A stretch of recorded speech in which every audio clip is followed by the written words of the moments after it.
Hey everyone, Commander Josh Hawkins here. Welcome to the live stream. Today we are continuing the engineer grind, but I think while we continue the grind, there's something that I need to do, and it's something that I didn't think about before, which is actually to test out which of these exploration ships I'm ultimately going to decide to use when I do go out back into the black. Now, I think to do that, I'm going to actually have to fly a bunch of these ships, and we're going to have to test out some of their exploration capabilities. And I'm not talking about the, on paper kind of perfect tests and stuff. I mean the stuff that could actually potentially go wrong while you're out in the black. The stuff that you don't really want to admit goes wrong out in the black when you're flying an exploration ship. So we're going to test how these ships handle some things like rough landings, maybe getting a little too close to stars, what happens if we overshoot the approach or if we accidentally hit a planet, um, you know, all of those type of things. And the goal today is going to be pretty simple. It's going to be to figure out which ship, which ship or ships are actually forgiving when you make these mistakes, and we'll use this to decide which ship I think I'm actually going to take with me when I do go back out exploring. So, welcome to the live stream. Great to see you all. INF Whale. Oh, you guys got an echo? Hello? Oh, echo, echo, echo. Okay, hang on a second here. Let me make sure that everything's good.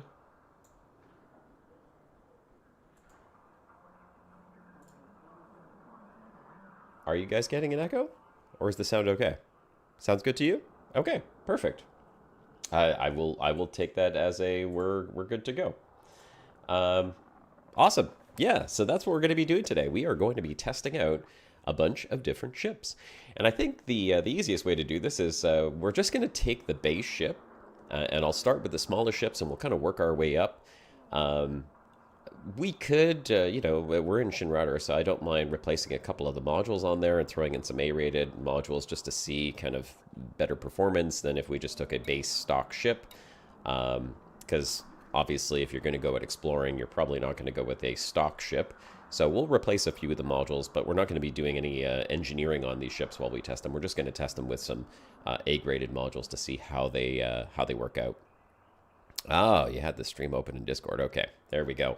Well, hey, Infuel, Aquatic Borealis, Kobayashi, good to see you guys. If you're in the chat, you're just joining in right now, give me an 07 in the chat, and I will say hi to you as well.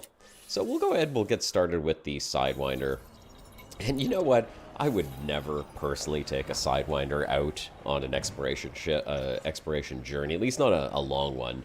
But I think this is something that people do, right? I mean, people take out the Sidewinder. They actually do fly with this. It's a starter ship, and I guess if you're just starting off in Elite Dangerous and you're, you know, using the starter ship that you came with and you want to do exploration, this is what you're going to end up with. So we'll put these through a series of tests. I have got a few tests that I'd like to do on each one of these ships. And yeah, we will eventually work our way up to a Mandalay and a Cobra Mark V.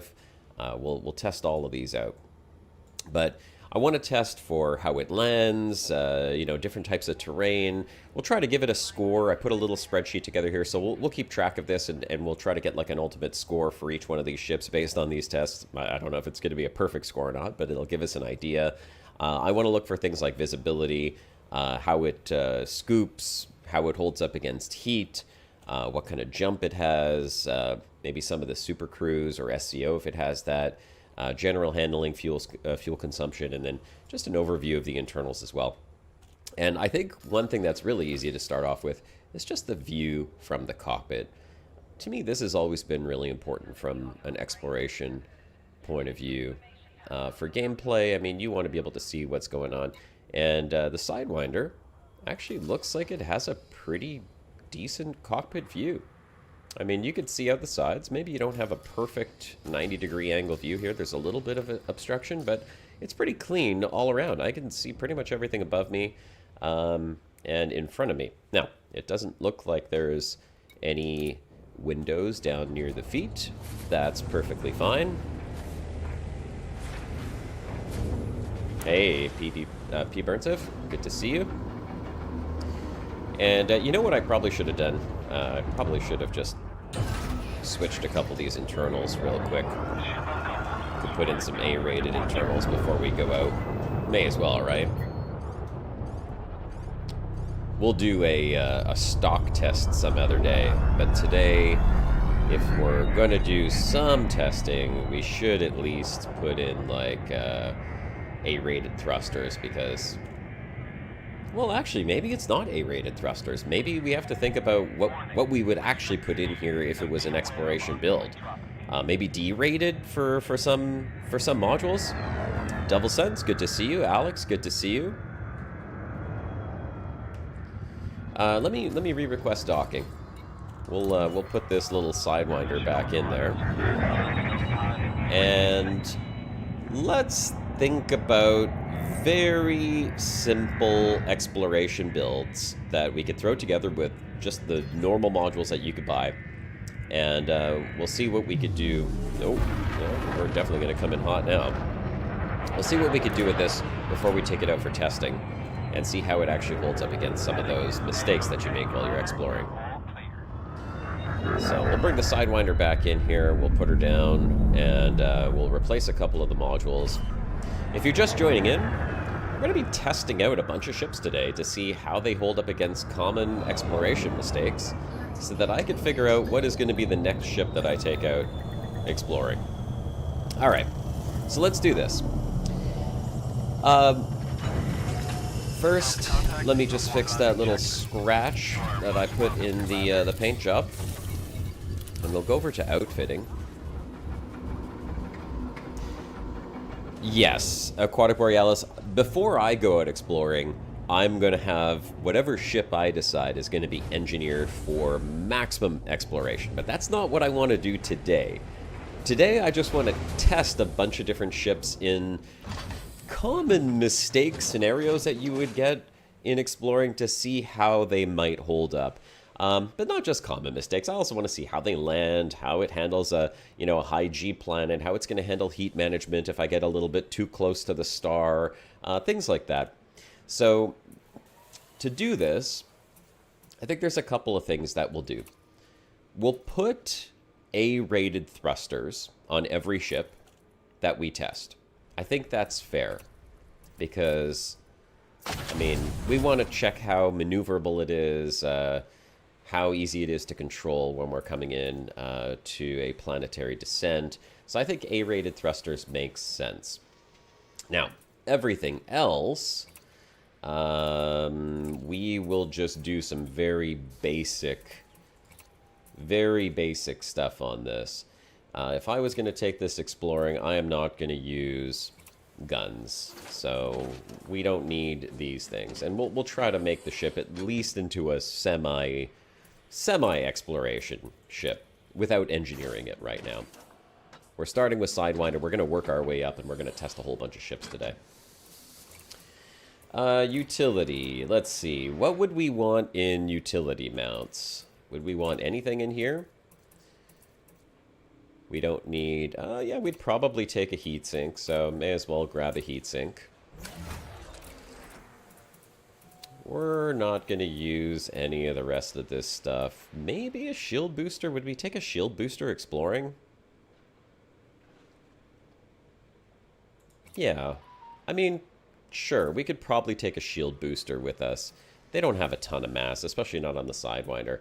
Just something to give us a little bit more shields if you do make that mistake, right? Use every ship for exploration, but which ship is best for which aspect of exploration is another question. Well, that's why the tests that we're going to do today are just going to be general tests. I mean, no matter what ship you choose to use for exploration, you're going to land on planets at some point. You're going to have to fuel scoop at some point. You're going to have to maneuver around terrain and make jumps at some point. That's all part of exploration. So we're just going to test the basic things that you're going to do with it, and potentially some of the mishaps that could happen during those things to see how it would hold up. You know, I mean, if you're out exploring for a year or months or even weeks, you're bound to be jumping a lot and make some mistakes. Hey, come on, Commander Golden Samurai, good to see you. Welcome to the stream. All right. So, let's say we throw a shield booster on there because we want a little bit of extra shields in case we do make a mistake. We'll go with OA. Yeah, why not? So we got a heatsink, we got that. For core internals, we don't need alloys. Hey, wait a second. Didn't I say store? Store. That's funny. I'm storing it. Core module will be replaced with the factory default at the cost of 0. Okay, so I can't actually store the lightweight alloy. I guess that's just part of it. Okay, fair enough. If I were doing this, I would find a heavy G planet and a super light planet to compare for. That's exactly what we're going to do, Burnsiv. That is exactly what we are going to do today. You take a point defense, but what would you use a point defense for? Power plants. All right, let's take a look at what we would put. No, replace. So if we were going to take a power plant, we want to make sure that we have something with better lower mass. So the 2E's 2.5. You know what? 2D is a 1 ton, so that sounds like it would be good for exploration. Okay. Yeah, I don't know why we would need a point defense. We're going with 2A thrusters. We would definitely have a 2A frame shift for sure. And we would want one with SCO, because this would be an exploration ship. Life support doesn't really matter. We all know that if your canopy goes out while you're out in the black, there's no coming back from that. So we're going to just take the lightest weight one possible, which is going to be the 1D. There we go, 1D. Power distributor, I think it's kind of the same situation here. We just need the lightest one possible, and that's also going to be the 1D. So we'll grab that. Sensors, same thing. Oops. Sensors, same thing. We just want the lightest one possible, so we'll go 1D. Fuel tank, well, do we have a choice on fuel tank? No, I think we're kind of stuck with that one. So we're sticking with the 1C. Optional internals.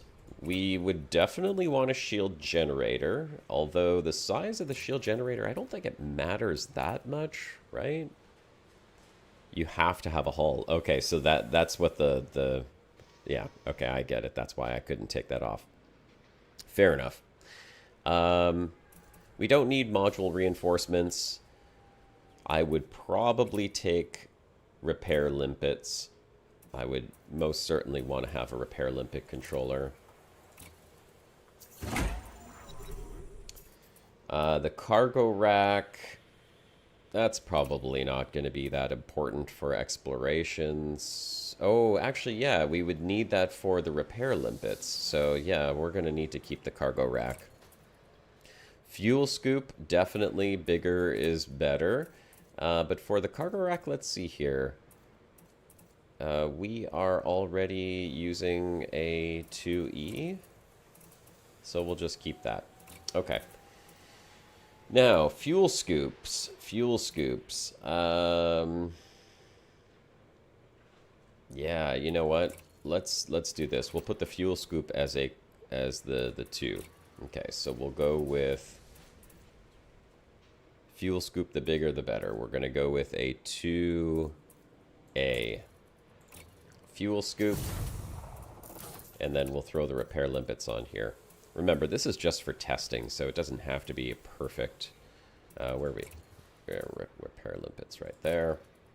Perfect. All of this is good. We don't need these, but that doesn't matter. That's not going to have any impact on this. And, of course, because this is an exploration ship, well, I guess... Okay. Well, Sidewinder does not have a planetary vehicle hangar. Purchase a... Oh, wait. Can we put a vehicle hangar in this one? Passenger cabins. Yeah, okay. No, it's a 2. So we need to go back here because if we're doing exploration, we definitely need that. We will replace this with a vehicle hangar. We'll go with, what is the difference here? Aside from tonnage, 2G. Purchase. And then we'll have to put a small cargo rack on here.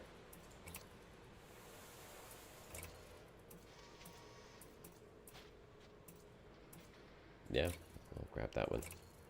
Okay. So here we go. There is our basic Sidewinder. We'll throw an SRV in there. And so here's what we're looking at for a basic exploration Sidewinder. Again, these are not engineered. We've got a heatsink, we've got a shield booster. I put in 2D power plant, 2A thrusters, a 2A frame shift SCO, and then everything else I just put to 1D so that we can make it as light as possible. I've got a 2A fuel scoop in there, repair limpet, I got an SRV bay, and just a very small cargo rack, and then an SRV. Let's go test her out. So first on the test list is the Sidewinder. What's going on with the shields? Do the shields have power? I think this is a power issue. Yeah, we are overpowered. So I guess we'll just do one thing. Why do I need booster without a shield? Yeah, well, did we not have a shield on here? We definitely need to have a shield on this thing. So hold on a sec. What happened to our shield? Did I remove the shield? Is that what I did? Alright. I guess we're getting rid of the repair limpet controllers. We're going to have to put shields on here. Shield generator. Put a small shield generator on it. Okay, now we have a shield generator. And I think the other thing we'll need to do is just to make sure that we actually have power. We'll switch this for, let's see, 1.3. We'll go with the 2A power plant. Remove the docking computer. It's not that important. We're just testing. Okay, we're good for power now. So, some tests that we're going to put the Sidewinder through. Hey, Tragic Blue, good to see you. Is we're going to do some landing. Apex, good to see you. We are going to check its heat capability or heat management capability. We're going to look at how it jumps, a couple of jumps. Definitely maneuverable.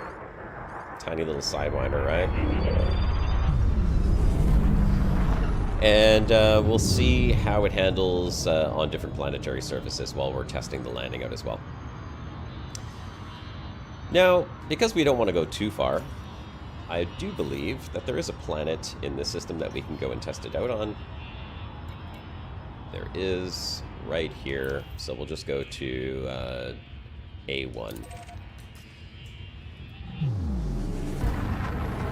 That's going to be our first landing planet. We'll go check it out. Frame shift charging. We're going to jump over there and start testing it out. Yes, I did put a fuel scoop on it. If Sidewinder had more optional modules, you'd go with it exploring? That would be pretty awesome. I mean, I don't know what this would be like if you're trying to cross the galaxy with it. I don't think this would be my first ship of choice. But we got to put it through the the ringer, man. We got to test it out because we're going to start small and we're going to figure out which ship makes the most sense. And this is what we're going to figure out. By the end of today's stream, we are going to know which ship am I taking out when I go back at exploring. And the reason why I wanted to do this, by the way, is because, you know, over the past couple of weeks, I've been unlocking engineers and I'm getting all these materials so that I can upgrade FSDs and stuff. And I was flying the Caspian, but then it occurred to me that maybe the Caspian is not the ship that I want to do. I bought a Mandalay at the end of last week's, or at the end of the Saturday live stream. And then I started thinking, well, what about other ships? You know, which ship is really going to suit my exploration needs? And so this is what I have decided. I need to test them out, and I need to see which ships make me feel the happiest in exploration, because it's not necessarily about the size or the SCO or the fuel scooping and all of that stuff. It's a combination of everything. So we got to test that out.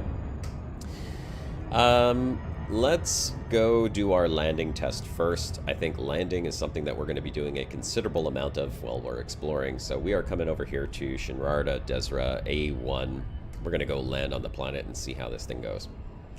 And we'll see what the Gs are on this planet. And I'll also try to find a high G planet to land on as well. Will I do a links review? Absolutely I will.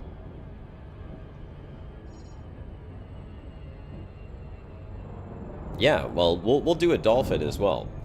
I mean, I'm hoping to test as many as I can today.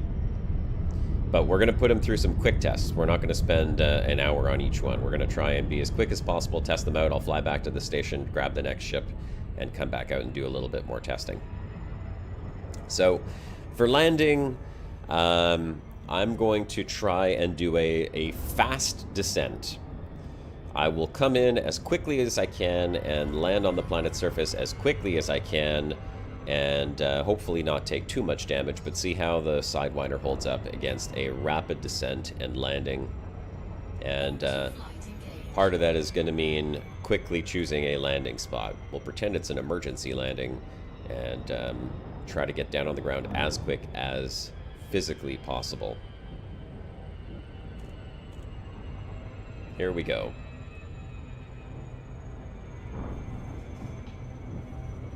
You could charge the FSD while it's scooping fuel. No kidding. Wow. Alright, and what I will do is I will put full pips to engines and all the remainder to system to try and mitigate any... well, mitigate the gravity as much as possible. Okay, we're coming in. This is going to be as fast as I could get down there. We're going to boost down. I'm going to deploy my landing gear at the last minute and try to find a landing site.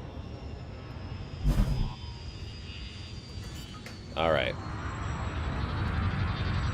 Wow, okay. Well, that came down pretty good, and it seems really easy to find a landing spot. I mean, look at that. The shield charged up pretty quick. It's a small shield. I didn't even have to look for a landing spot. This ship is so tiny that even on this terrain, I didn't even have to look for a landing spot. I pretty much just landed exactly where the ship ended up. Okay, well, you know, and let me bring my spreadsheet out here, because I'll show you what I'm doing. I'm just kind of ranking these. Here, so I have a little spreadsheet. Let me share this on screen. We're starting with the Sidewinder. I'm gonna say that for landing, that was a 5. I didn't take any damage. Here's my rating scale here: poor, weak, average, good, excellent. I mean, that was a 5. It came in, it just grabbed the very first spot that was available to it, right? Better than the Mandy for mountainous terrain bioscanning? Well, no kidding. Yeah, Diamondback Explorer is the fastest landing explorer ship I found. Yeah, hey, you know what? Abyssal jump range, sure. Pew pew pew. Long time no see. Josh doing better ship testing for newbie. Hey, Chris Wu. Yeah, good to see you, man. No, it's not really. I mean, it could be for newbies. This is more for me, really. Just kind of testing out some ships and ranking them as we go along. I didn't think it's fair to skip out on the small ships, so I have to test these just the same. So that was fast. That was fast. There was absolutely no problem with the landing there. And I didn't take any damage, and it just grabbed the first spot. Let's try this again. Let's just see. Throw on the landing gear, come to a stop, and let's see what happens. Can we land right away?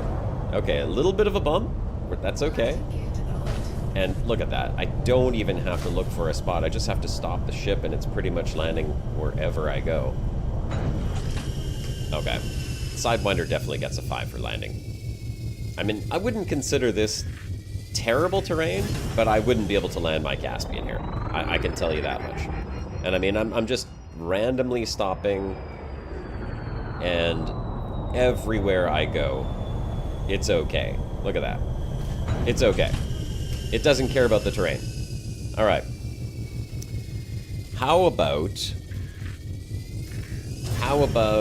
How does it handle hitting something? Let's say we had a bad landing. Let's see if I could find something a little bit bumpy. Yeah, we got a couple little hills over here. We're going to pretend that we came down and we clipped the ground while we were exploring. And I think what I need to do is actually land in one of these more mountainous regions, and we'll test it for like medium mountainous terrain. I think that's important too. Hell, I don't want to fly over there. We're going to super cruise over.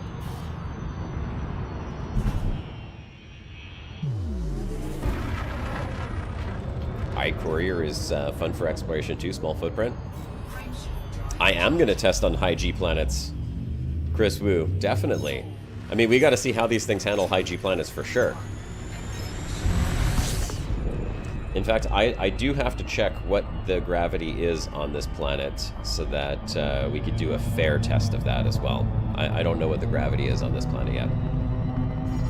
Now, there is no bottom canopy on this thing. So here, we're going to do... Let's see. That's a little bit closer to one of these mountains. There we go. Perfect. We'll check what the gravity is on this planet. This will be like our base. And then we'll pretend like we came in and we just clipped one of the mountaintops to see how much damage we actually take. And I'm coming in full speed, by the way. Maybe I'm not paying attention. Maybe I had a little bit too much to drink. We're going to do a little clip. Okay. Not bad. Not bad. 50% of my shield. 0 hull damage there. That was full speed, side clipped onto a mountain. Gravity's in front of me? Where's the gravity in front of me?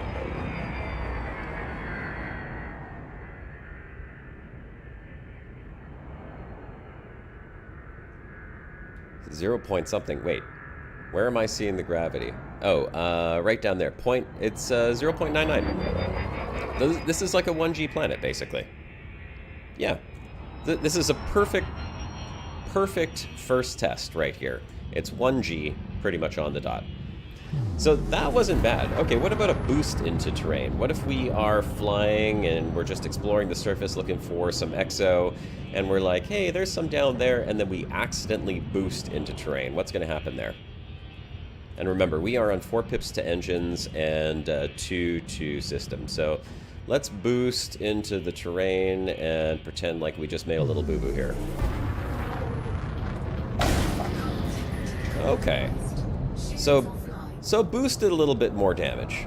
That brought us down to 65. I'm going to have to take note of that on the spreadsheet because we don't have a baseline yet for what's actually good. But 65 feels like a lot. But that little shield does recharge real fast. Okay, let's bring this back out. I need to add... Let's put in a column. We'll call this... terrain boost was 65%. Oh, well, we'll say we lost 35%. Minus 35%. Can't type. So we lost 35% on that. Visibility.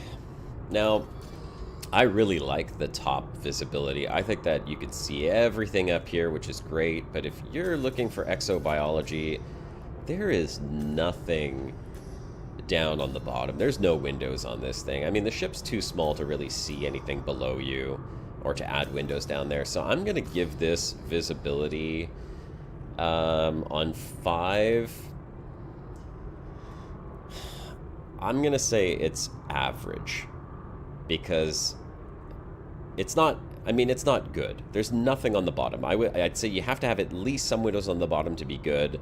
And it's not weak because the overall visibility up top is fantastic. I think it's great. I mean, even these cross beams are not that bad. You can see a lot.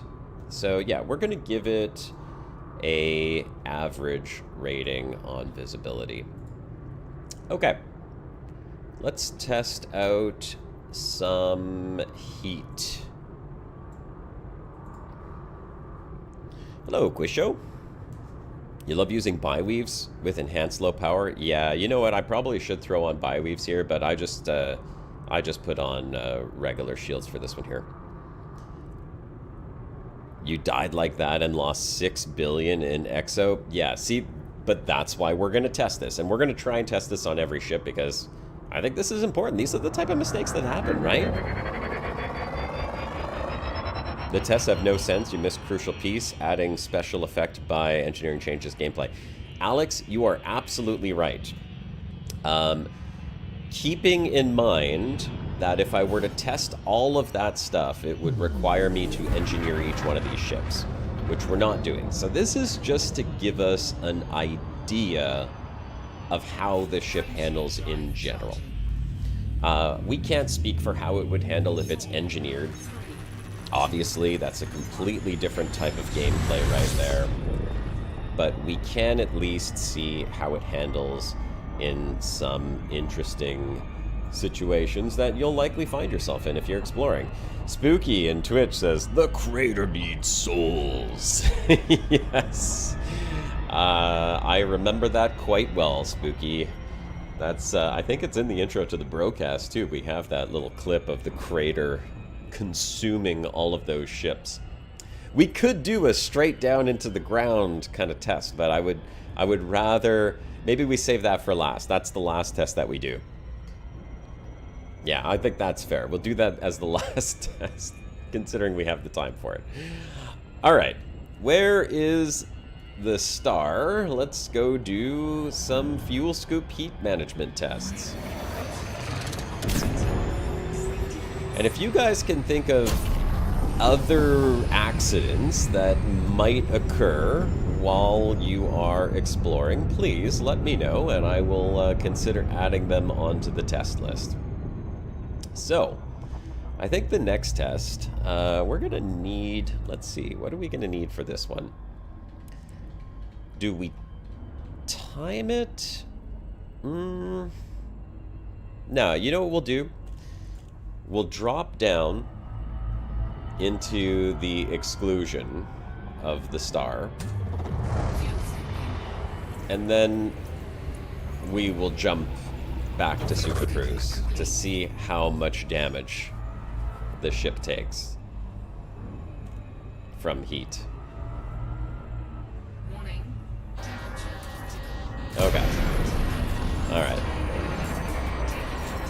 We're taking heat damage. We're at 65. We're down to 64. We're going to charge up.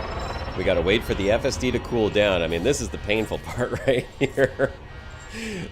We're not using heat sinks either. This has got to be a full test. This has got to be a proper test of this.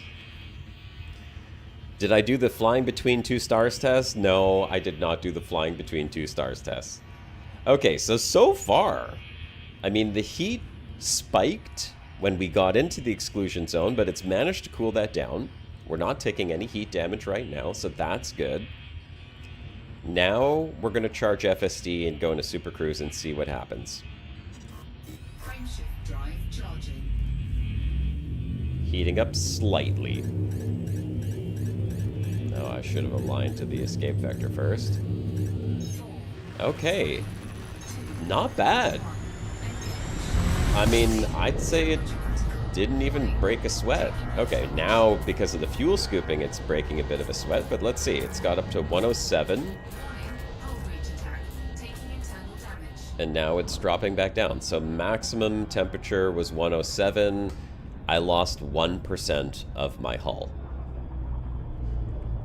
Yeah, I think the neutron jet cone would be a nice test as well, but we're not going to do that on this stream. That's going to be something I'm probably going to put into a video.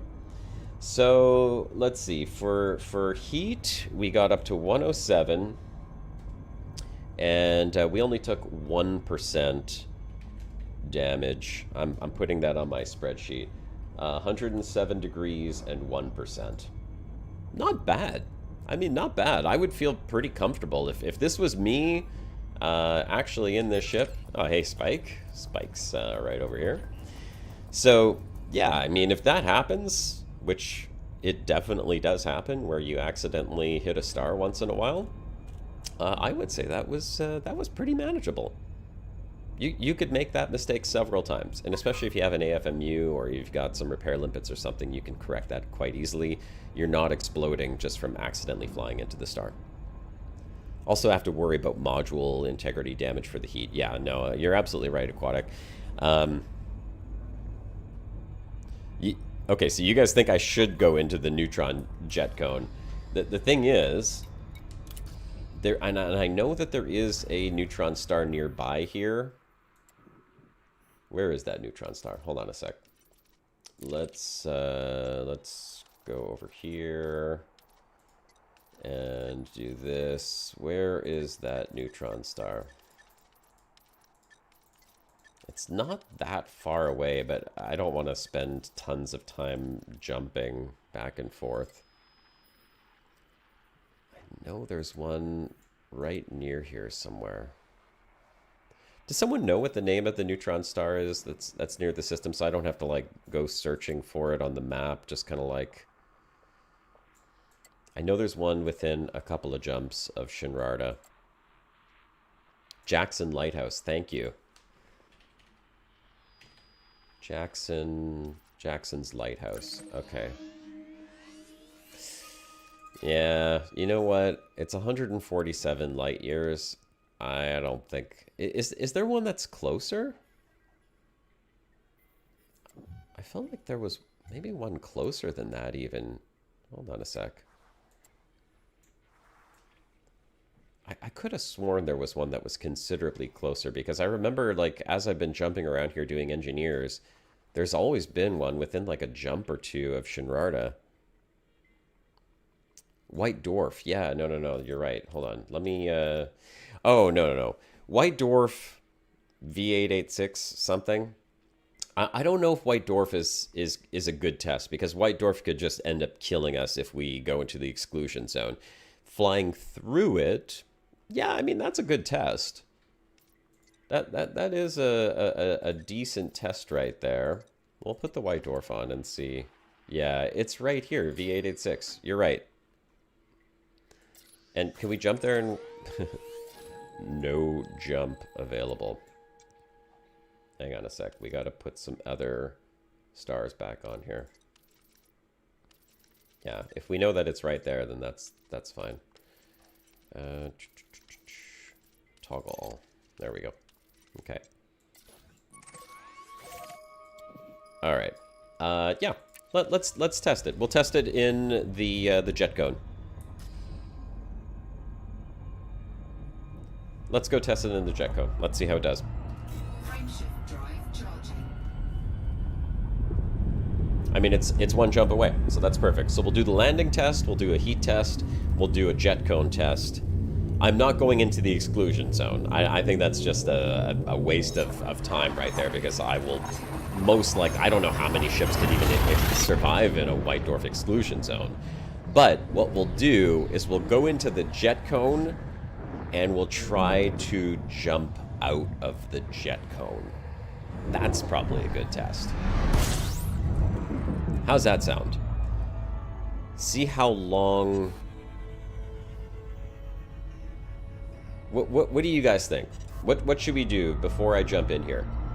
Should I drop out of FSD, out of Super Cruise in the jet cone, and then try to jump out? And see if the ship survives or how much damage it takes?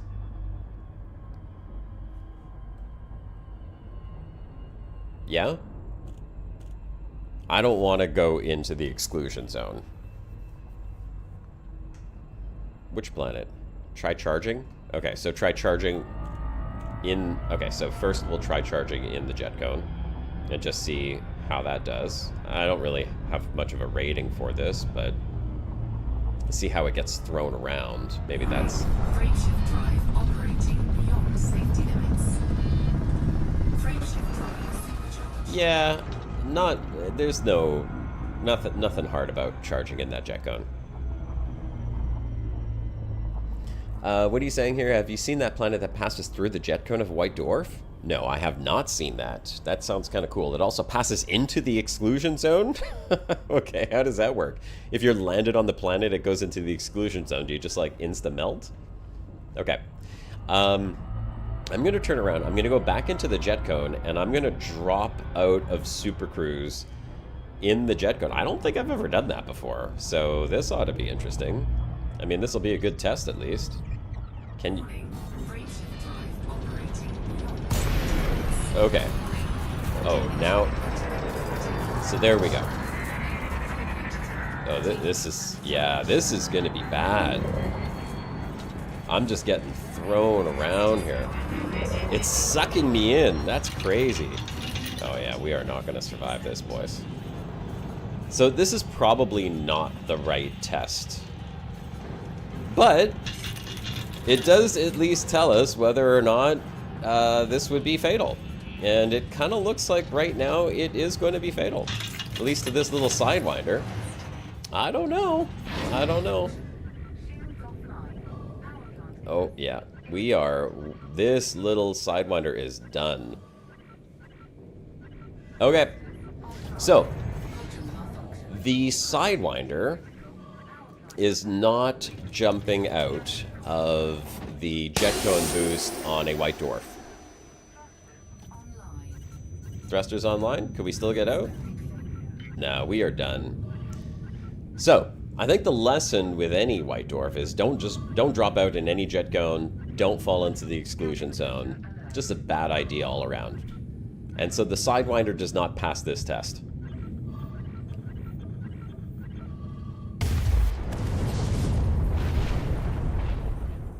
So, is that going to happen every single time? Because I won't make this part of the test if that's the case. Okay, so when dropping to any jet cone, it was instant death. Even neutron stars. Okay, well, there we go. Good to know. Can I redeploy to Shinrar? Where does it send me to? Redeploy location Tanner City. Oh, it starts me back in this system. Oh, that's fine. We'll rebuy the ship. Okay. That's fine. So, we know that this is not going to be a part of the test because obviously it's just going to destroy the ship every single time, right? No, I don't have to fly back. Space Clips, you're saying the Dolphin would survive? Hey, Golden Samurai. Good to see you in chat, brother. Thanks for joining the stream. Let's see. Confirm and redeploy. Yes. So, Sidewinder, we got it gets an A+ for landing. The terrain boost, well, boosting into terrain accidental caused 35% hull loss. The visibility, I'm giving it a 3 on 5. For dropping it on a star, and super cruising out, we only lost 1% hull, and we got up to a maximum of 107 heat. White Dwarf jet cone clearly doesn't pass the test there. That's okay. Let's see if we can find... Someone help me find a high G planet nearby here, because that's something that I'd like to try. We want to try a high G planet and see how these ships handle. It doesn't have to be super high G. Maybe like a 2 or 3 G planet would be sufficient, I think, for testing. And that will add on to our landing test and see how it does. Spike, you are back in squad. All right, let's auto launch here. And we'll get out of here, and then we got to go on to the next ship. Well, we're looking for a high G planet. What ship should we test next? I kind of want to go small to large. We've mostly tested the Sidewinder, save for a high G landing, which I would like to try now. We'll also see how it maneuvers on a high G planet. Landing gear Hauler? retracted. Okay, yeah. We could do hauler. Let's take a look at this system and see if we have anything in here that's potentially high G. No, nope, nope, nope, nope. Okay, these are all pretty low. Small moons, small moons. Oh, here. Ooh. Ooh. Oh, no, we can't land on that one, though. That's not landable. That would have been a crazy high G planet. Best taxi. Can you join the private group? Ibuki, I would let you join the private. You can send a request to the private group. It's the letter J, Hawkins private group, 2 words. But I cannot accept the invite on this account because that private group is controlled by my other account. So I will accept, but I cannot accept it today. Okay, so we have no high G planets here. Maybe... And I really do want to test that. Oh, Spike, you're saying HR 4979? Okay, let's take a look. HR 4979. Okay. Let's go. Oh, I'm gonna have to charge up there too. Perfect. No, I can't go there yet. I have to go charge on the star. You are now clear of station perimeter. Goodbye, Commander. Is there one potential... Oh, man, I hate it when it does this. Is there one potentially at Shinrarta Desra? Drive charging. Do we have a high G planet there? Yeah, sorry about that, Ibuki. It's just that I always play in this private group which belongs to my alt account, and I can't accept invites, unfortunately, while I'm not on that alt account.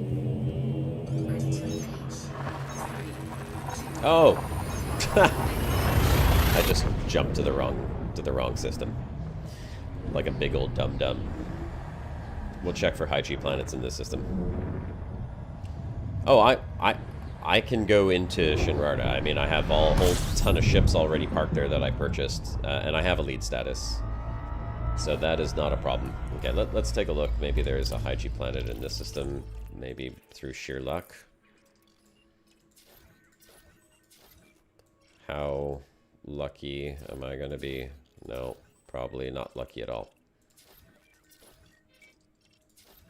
0 luck. Okay. Let's try that again then. We'll go back here. Flecky, thanks for the follow, Flecky. Appreciate that, brother.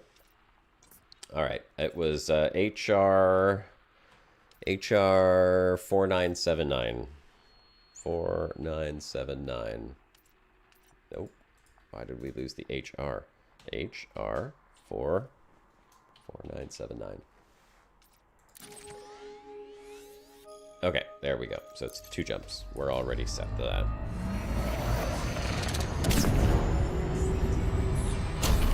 Let's go. We'll go test high G landings. And in the meantime, if anyone can check if Shinrarta by any chance does have a high G planet. Planet 3 in HR 4979. Thank you, Spike. Appreciate that. That's where we're going. We'll do our high G test right there. That's perfect. Okay. Oh, you know what I should have done? Is I could have done like a super cruise or a frame shift test here to see, maybe do like a timing on how long it actually takes to jump 2 jumps with the cooldown. But I feel like that's not that important because that's going to depend largely on your FSD and your engineering effects as well. So, yeah, that's probably not that relevant. 8G planet near Sagittarius A. Yeah, Space Clips, I don't know if I'll fly out there for the high G test. If I have to do that 10 times on stream, it's going to be a hell of a long stream. Okay, no high G planets in Shinrarta? No problem. Thank you, Chris. Appreciate that. Alright, we're going to Planet 3. This is what we're being told. Planet 3. Yep, that one looks like it is 8 Earth masses. Why does it not show me the gravity on that thing? Shouldn't it show gravity right there? I mean, it's 8 Earth masses, so it's definitely going to be a high G planet. What about this one? This one's 2 Earth masses. Ooh. Do we do 2 and then try the 8? Okay, so we'll do a double. Yeah, that's what we'll do. We'll do a double Earth gravity, and then we'll do an 8 times Earth gravity, and that will give us a real test of how fast these things can go. 45G planet? I don't know if we're going to do 45Gs. Does anyone even try to land on that planet? I can't even imagine what that would be like. Oh my god, 45Gs. The near bubble high G is 6. Okay, well, yeah, we'll see what this one is. You did with a Kestrel? Damn. Good for you, man. That must have been a little bit nerve-wracking, right? Yeah, I mean, I can't imagine landing on that. That's just crazy. Let's get over here. It's taking forever. Oh, you know what I did want to test? But I don't remember if this is standard for every ship, but if you, like, accidentally, while in Super Cruise, fly too fast into the planet and get, like, dropped out of Super Cruise in atmosphere, is it a fixed amount of damage that you take, or does it depend on the ship? Because for some reason, my memory is telling me it was a fixed amount of damage regardless of ship. It is fixed? Chris is saying it's fixed. With speed. Oh, okay. So like the faster you go when the ship comes to its emergency stop, the more damage you take. Okay, so that's not necessarily the test that I want to do then. Because if that's just going to be the same no matter what. Alright. It'll never go below 60. Okay. Well, this is good because we're back at 100%, so we'll get another feel for the landing and how the ship handles when it's coming in. So it should be 2 Gs, right? It's double the mass of Earth. I'm going to assume it's going to be 2 Gs. We're going to do the exact same thing. We're going to come in and we're going to do the steepest angle possible. And then we are going to go straight to land as quickly as we can and see how it handles this. Okay, we're at 1.4. I just want to do the steepest angle possible. 1.45. We're at 1.5 pretty much. Okay, and again, we're putting full pips to engines, everything else into system. We're coming in at about as steep as an angle as we can. And we are going to go straight down to land. Okay, so this is a 1.5 G. Okay, you know what? I think this is a good test. We'll go to the other one right after this. We're going to keep the descent angle, the same angle that we came in at, so about 50 degrees. And I'm just going to pull up kind of like last second here and see how it handles. I'm putting vertical thrust on as well. And I'm just going to bring the ship to a stop and try to land. Okay, that was pretty good. Pretty good, pretty good.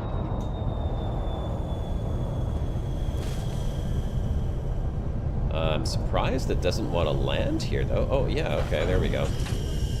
Like, practically nothing. Okay, so 1.5 Gs. Sidewinder handles pretty damn good. You know what I gotta put here? I gotta put another column into my landing. I got to put 2 more columns, actually. I'm going to put... this is going to be 1.5G. Spike sounded like a rough landing there, Spike. And then the next planet, I don't know what the G's are on it. So I'd say that was pretty solid. I mean, I did lose a little bit of shields, but that was just because I tried to touch down when I didn't have a proper landing spot. So I'm going to say for landing on the 1.5, that was a very solid 5. Passed with flying colors. Let's head to the high G planet. Landing gear retracted. Yeah, cost a cloud from a Titan. That's a interesting test. I don't know if we'll be testing that today. Frameshift drive charging. We'll see what we do test, though. We've got some landings, we've got some heat management, we've got the terrain boost. These are all going to be good tests because, and the canopy, of course, so visibility. Alright, so now we are just going right next door to the next planet, which is right here, planet 3. And we'll try landing over there.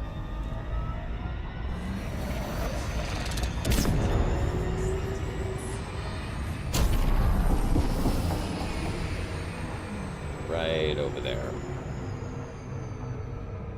I would have liked to have tested the cooldown on the Super Cruise, but again, I think that's module related, and engineering would probably have something to do with that. So it's probably the size of the module and any engineering you have on it.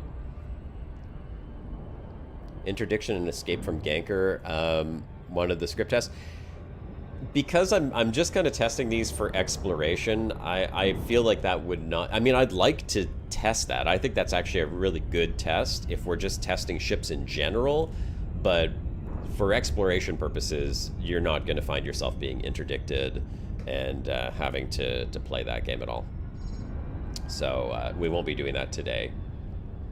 Maybe in like a general test video or review video, I might take a look at that. All right. Here we are at HR 4979A3. This one is a high G landing. We're still at 100% hull, so that's going to be a good, solid test. I mean, I could aim for that white spot there, but I don't think that's going to matter all that much. All right. Ooh, this planet's going to pull. It's going to pull. We're already at 1.6 Gs, and we are not even in orbital cruise. Oh boy. All right.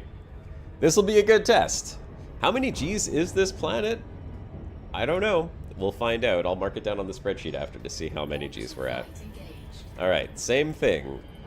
Steepest descent angle that the ship can handle. Here we go. We're coming in. I'm going to try to keep it not exactly on the line because I don't want to accidentally break the cruise, but we'll keep it as close to the steep angle as possible. We're at 2.7 Gs, 2.75. I'm going to say this is going to be at least 3, but it's still hard to tell. We're 100 kilometers, 2.8. Okay, just sub 3. I think as an explorer, you're probably going to encounter plenty of these type of planets. It's still within what I would consider to be acceptable without having too much concern, but it's going to add a little bit of stress to your landing if you're not being careful and if you don't have a ship or the skills capable of landing. Okay, so I got to keep that angle, keep that steep angle, 57 degrees, and at 1 kilometer, I will begin pulling up. Or 1.5. Okay, we're pulling up, we're pulling up, we're pulling up, we're pulling up, we're pulling up. Belly flop. All right, 77%. Taking damage. Wow, 77% hull. I won't count the flip over. I'm just going to look at the initial impact. Lost shields, 77% hull. And what's the Gs that we're looking at? 2.87 Gs. 77% hull. I'm going to mark that down as a baseline here.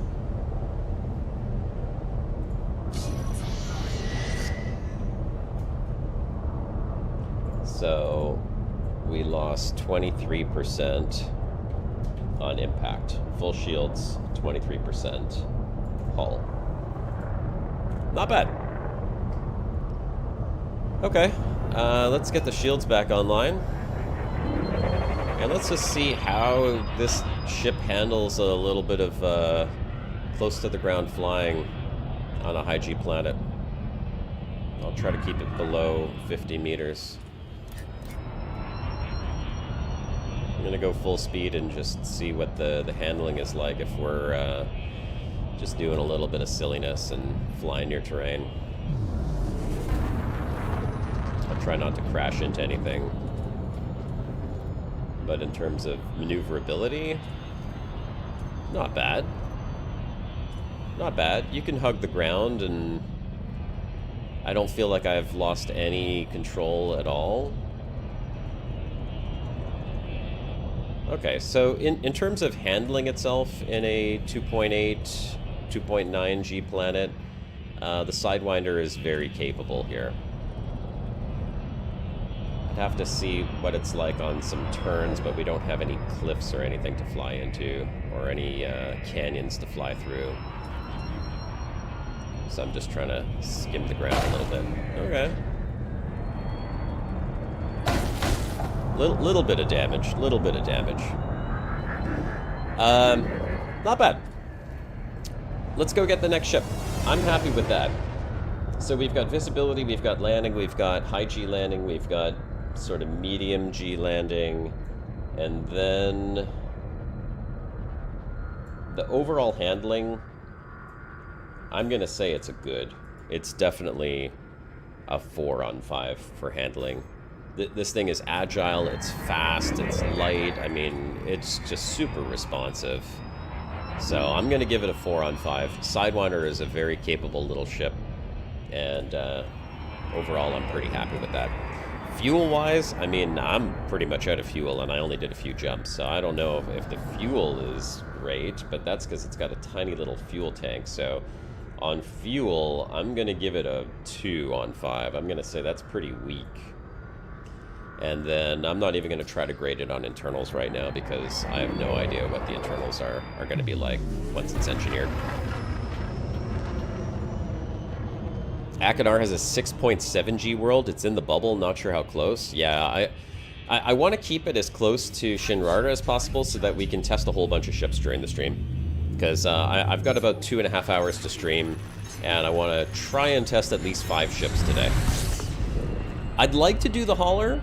I mean, I really would like to do the hauler, but I think what we ought to do is do two small, 2 medium, 2 large, if we can. If we could do all of those within the time frame of this stream, that would be fantastic. What do you guys think? Does that make sense? 6 ships? I don't know if we can. It took an hour to do this one, so maybe now that we've got the test down a little bit better and I don't blow myself up, it might make a little bit more sense.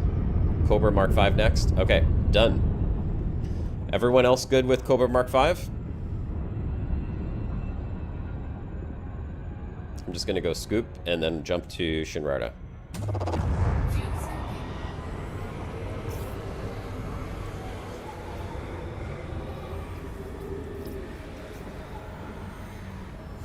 Then you have to choose a ship that can jump far without engineering. Yeah, well, the jump range isn't necessarily something I'm considering right now for this test, because jump range is highly variable depending on a number of different factors, right? Like you could make a small ship jump really far if you engineer it properly and you do all the right stuff on it. You can make a large ship jump far that's not meant for exploration if you kit it properly. So I think it's important to consider that when you're making your final decision, of course. But for the purpose of this test, this is more landing and heat management that I want to kind of take a look at. All right, cool. And we're 1 jump back to Shinrarta, so that's perfect. So, do we want to do Cobra Mark 5 next? Because I've been told that the Cobra Mark V is a pretty capable exploration ship.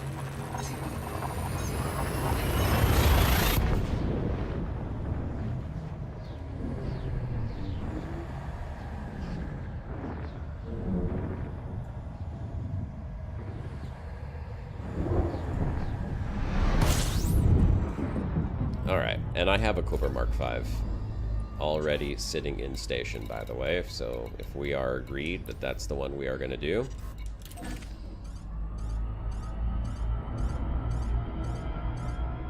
Oh. Cobra Mark V's exceeds any small ship. Is the Cobra a small ship? Is it considered small, or is it a medium? No, it's got to be small. Yeah, it's got to be a small ship, right? It's too tiny. Yeah, it is small. Okay. All right. Well, we fly back to Jameson to swap ships. Let me do a real quick welcome, everyone. Thanks for joining the live stream.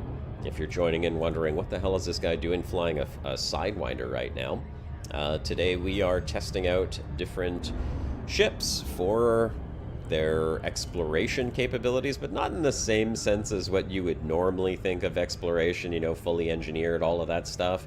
We're not really doing like the perfect engineering ship kind of testing. It's more like, hey, what happens if we throw on a few pretty common exploration modules and then take it into some situations and see how it handles the mistakes that you are almost 99.999% guaranteed to happen to you while you're exploring. So landing on some higher G planets, you know, accidentally hitting the exclusion zone of a star and then having to jump out. We tested the jet cone dropout. We're not doing that one again. That's just a guaranteed death. But simple things like that to see how does this ship handle in those situations? How much damage might you expect? Is it okay if you're you know, maybe you're not the greatest flyer and you want to go explore? Would you be able to survive the trip if you make a few mistakes along the way? That's what we're testing right now. We're also looking at things like the visibility of the ship, you know, from an exploration standpoint. How much can you actually see? Is it worth taking the ship? Its maneuverability.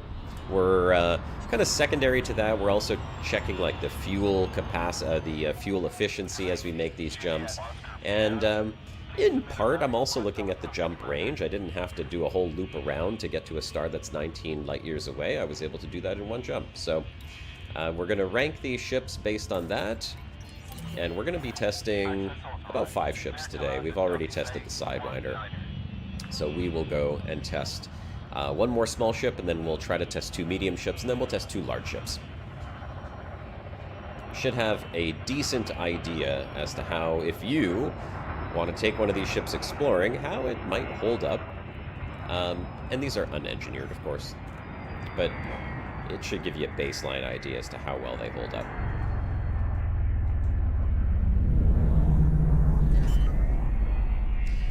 Also, I'm taking a kind of a side note on how fast the landing gear deploys, because man, I tell you, the Caspian Explorer, you hit that landing gear, you gotta go make yourself a sandwich and come back, and it still hasn't deployed.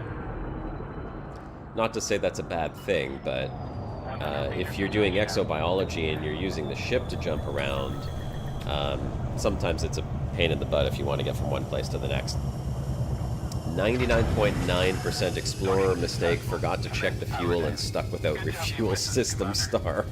Yeah, we can't really test for that. That's like a personal test. Can you remember things? So I don't know. We're not doing memory tests on me. I would fail memory tests. Did I remember to refuel? Probably not. All right. Jet cones are easy to escape, but don't do what I did, which is land in the jet cone, drop out of frame shift, or drop out of super cruise, and then try to fly out. That didn't work so good. So, next up, I'll show you, here's what I've already purchased. I do have a hauler, I have a Diamondback Explorer, and I've got the Cobra Mark V. So, question, folks. Diamondback Explorer is medium, correct? Confirm in chat if Diamondback Explorer is a medium, because otherwise we will do the Cobra Mark V. We have to stick with the smalls right now. Good tip for fuel issue is be sure you have Jumponium mats. Oh, Diamondback Explorer is a small. Okay. So then we have a choice. Do we want to test the Diamondback Explorer or the Cobra Mark V? Because both of these, from my understanding, are very capable exploration ships. In fact, if I'm not mistaken, although the data that I was looking at was kind of old, the Diamondback Explorer has one of the highest jump ranges when it's fully kitted for exploration. I think it was like 80, almost up to 90 light years jump range on this thing when it was engineered and fitted properly. So what do we want to test out? Diamondback Explorer or Cobra Mark V? Fourth in jump range, yeah. Well, I know Anaconda was up there. Mandalay was up there. I don't remember if the Caspian, I would assume the Caspian is probably up there as well.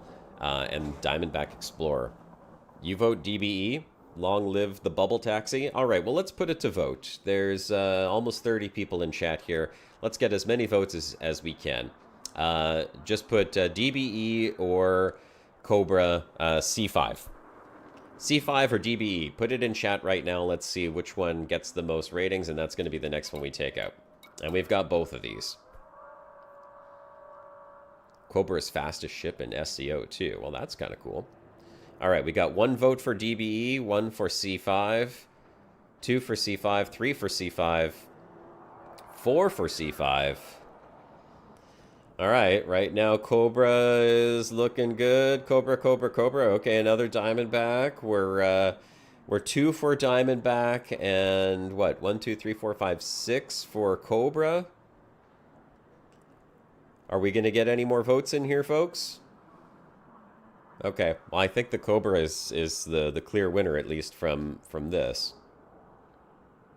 No contest for Cobra. All right, let's take the Cobra. We will do some very basic outfitting, as we did with the Sidewinder. So we'll get rid of the hard points, because those are not necessary. Diamondback Explorer got you all the way across the galaxy. Good stuff, man. That is wild. No contest for Mandalay Medium. All right. Core internals, we are going to put 4A thrusters on here. We are going to put a 4A for frame shift drive and SCO. There we go. Life support, we are going to put the D-rated. Sensors, we are going to put D-rated. Fuel tank, whatever, that's fine. We don't have to change that. Power plant, we can also change. We will put... What are we on? We're on 4, right? So the 4A... Yeah, we'll do the 4A power plant. And... distributor, we'll put 4D. Where's the 4D? 4D power distributor. Perfect. Okay, hang on one sec here. All right. All right, so optionals. We've got a shield generator, but you know what? We will change that. We'll change it to the bi-weave, because I think that's what people are generally bringing, right? Bi-weave shield generators. I don't need a 5. A 4C? Really? Is there nothing? It's only C? Okay. 4C. 4C bi-weave. We don't need all these cargo racks. We do need an SRV bay. So we need a vehicle bay. And the lighter of the two is that one. Bi-weave shields are terrible? Always class D? Okay. Yeah, well, I mean, you have to have a shield. No. Chris, you have to have a shield on you. If you're going to land on planet surfaces or you're going to fly around, I mean, that's what we're testing. If you clip anything, you're just destroying your hull right there. That shield is a lifesaver for that. So you got to have a shield. I mean, at least in my exploration, I would not go out without a shield. But I'm happy to change that to a 4D for the shield. It doesn't have to be a 4C. We'll put on 4D. It's got a lower mass on it in any case.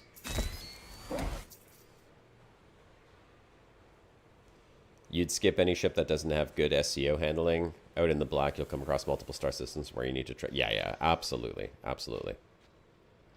Okay. All right, we've got the shield, cargo rack. We've got a planetary vehicle hangar. We got to throw an SRV in there because we need one. What are we missing? Fuel scoop. We want a big fuel scoop. We'll grab a 4A fuel scoop.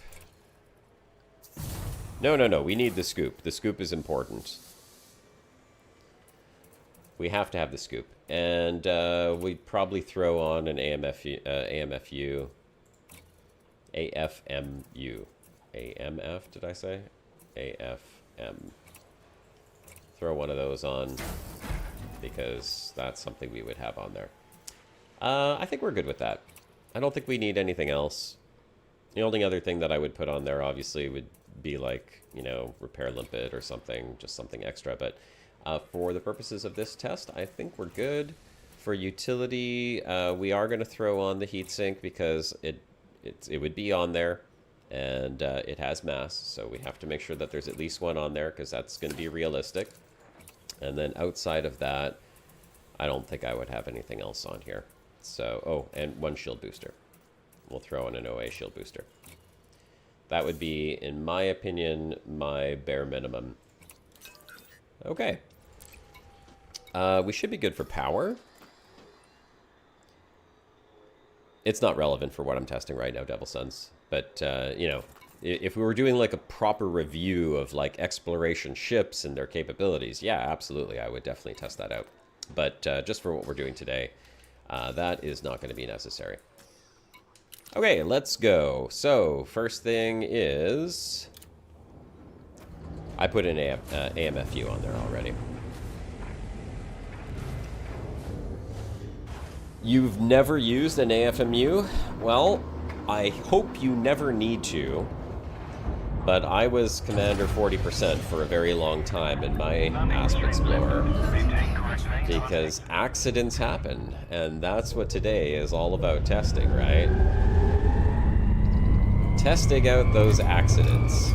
And how does the ship handle under stress? Alright. Our first stop is Shinrarda A1. Stop number 1 for our first landing test and see how the Cobra Mark V, which I will add onto my spreadsheet right now.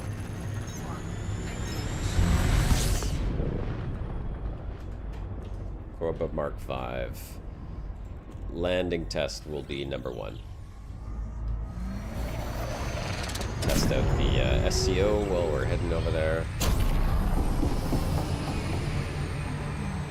Yeah, oops. I look over at chat for a second.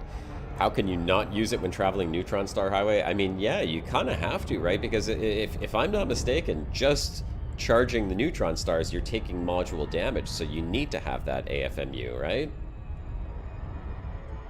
Otherwise, eventually your modules will just take too much damage and you won't be able to fix yourself up.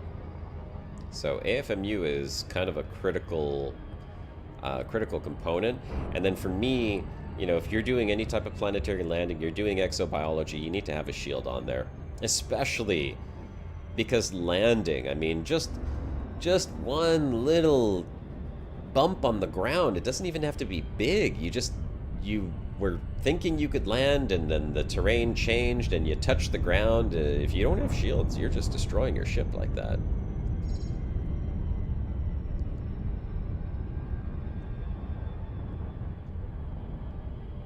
DSSA? What's the DSSA?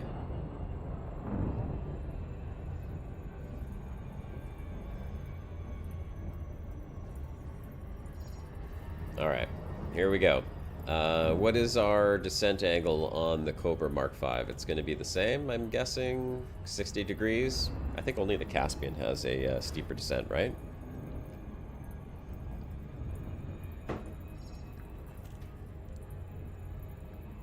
Coming in for a landing, boys. Alright, we're keeping it between 55 and 60. I've got my thrusters to full. And when we hit that 1.2 to 1 kilometers, I will start to pull up and see how she does on the landing.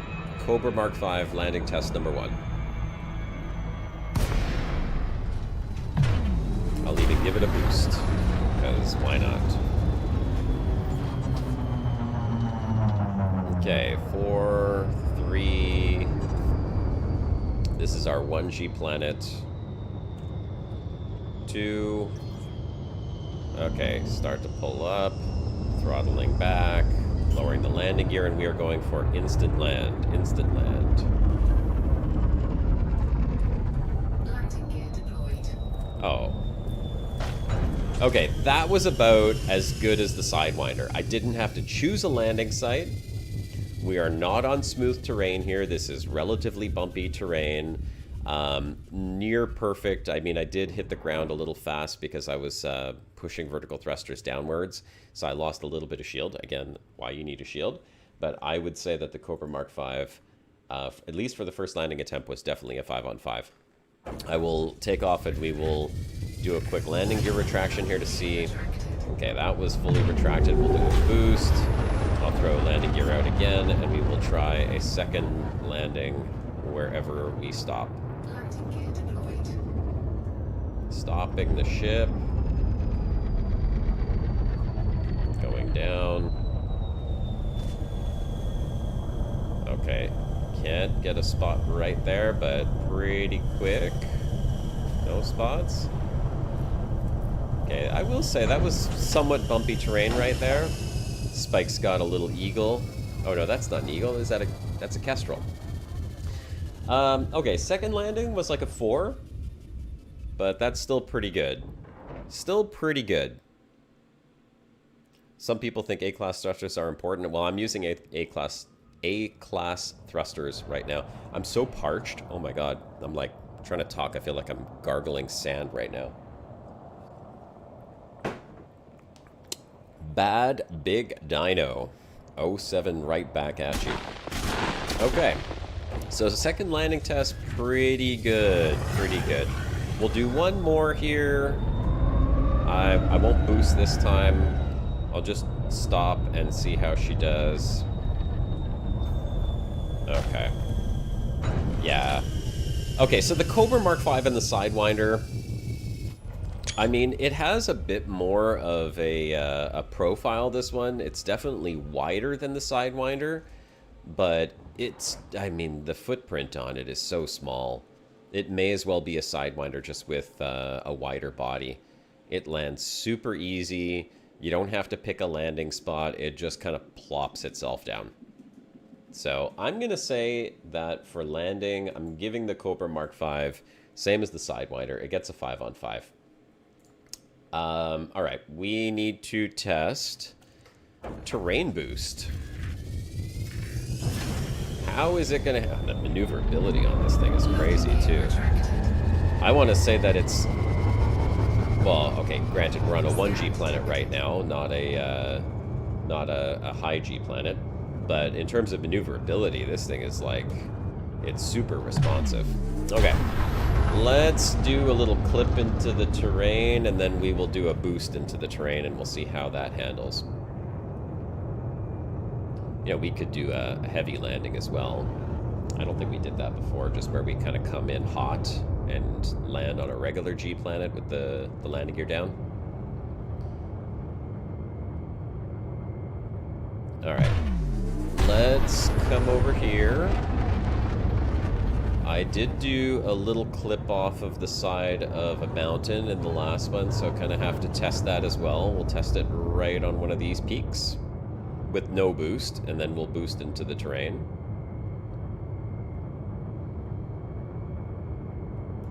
Okay, so just a little clip like this. And that shield took it great. I mean, look at that. 79%, no hull damage. Okay, so 79%, that's pretty damn good. Let's see how the terrain boost goes. That's going to be a little bit different. I see where we're going to boost into terrain over here. Right here. Alright, terrain boost. Ooh! Ooh!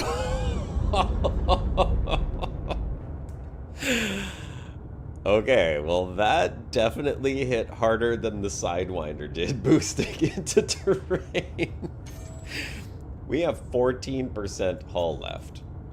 The Sidewinder we lost 35%. The Cobra Mark V. This is going down. Here we go. We lost... what are we at? 14%? So we lost 86% of our hull on a terrain boost. I did have full shields. I didn't have full shields? I thought that they were pretty... Yeah, because I was at 79% on the other one. Oh, thanks for the follow, Bad Big Dino. Yeah, that was brutal. Ouch. 89. No, 86. It was 86. I'm at 14. I was at 100% hull before I hit that boost. Ouch. That is rough. Okay. I'm going to say... And how much heavier is this than... You know, maybe that's something that we should have checked. It's like, how much more mass do we actually have on this ship as compared to the Sidewinder? Let's see. Armor health. Where would mass be? Is mass on this? I guess it's just the armor health and the shield health that I'd be looking at. I'd have to check the mass in station probably. Well, that was a big hit. So, you... And maybe it's because of the speed, I don't know. The Cobra Mark V goes faster, it has bigger thrusters. That took a big hit. You definitely do not want to accidentally terrain boost on the Cobra Mark V if you are exploring.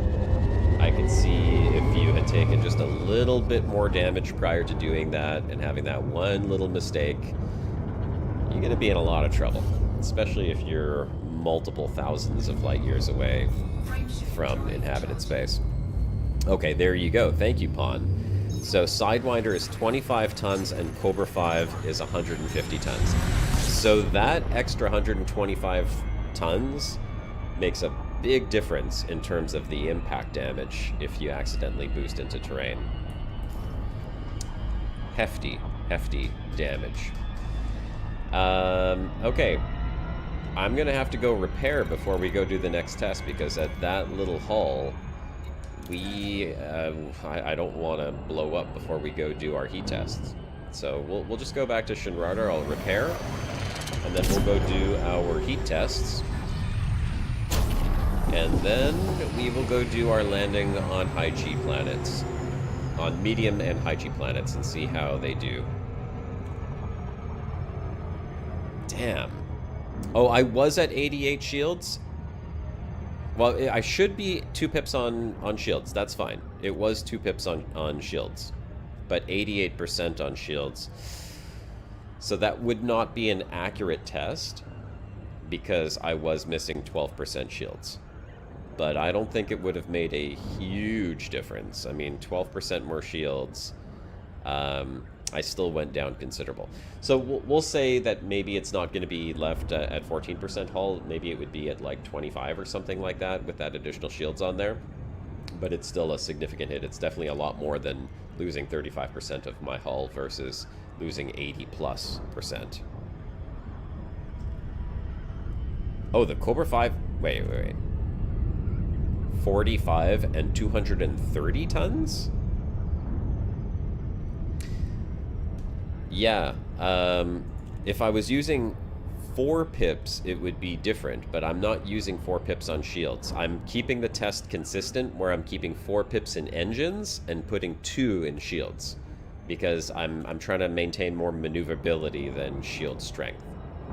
Realistically, if I was flying down on a planet's surface, I'm not worried about my shields, because generally speaking, I'm not going to be flying myself into mountains. But it has happened.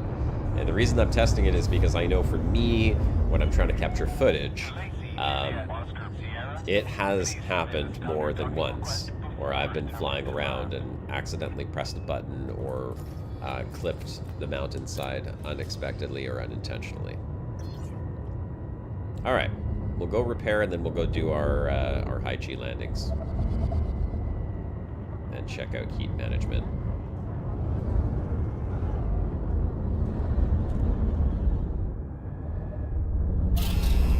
Oh. Warning, you are not permitted within this area. All right. Did I not request landing again?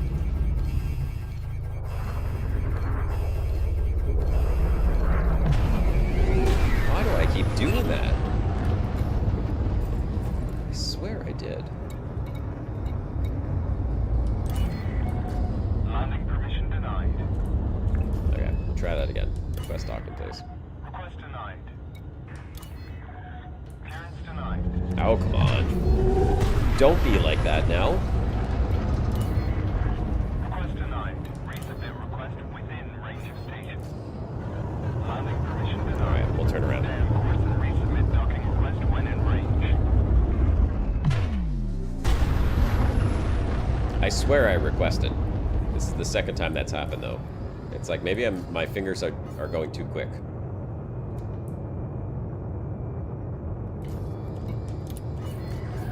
Request approved. Okay, we're approved now. 336. Stock fitting is 230. Okay.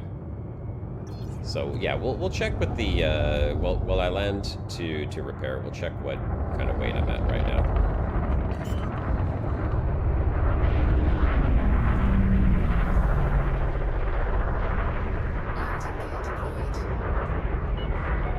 Attention, Commander. You need to reduce your speed.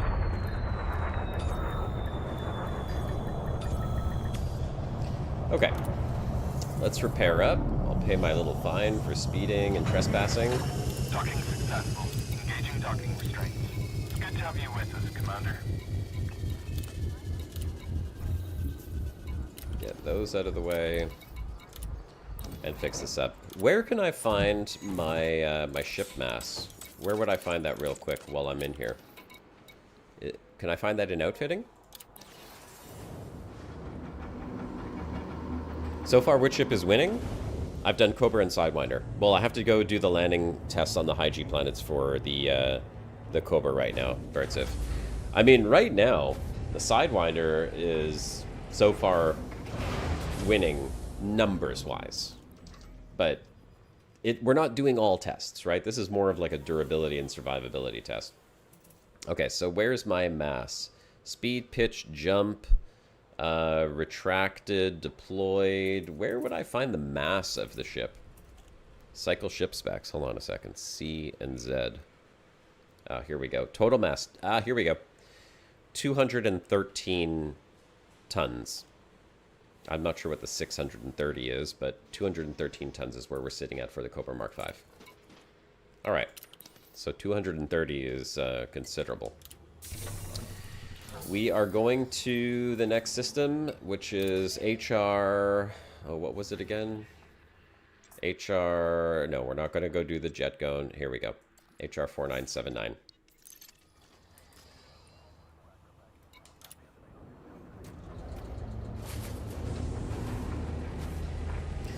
Bad Big Dino. This is the Cobra Mark V.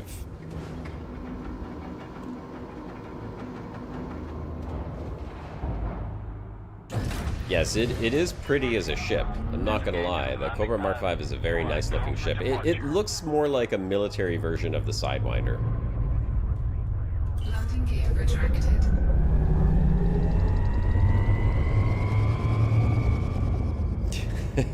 Yeah, we did get a little bit of pain on this ship in that boost. All right, let's go.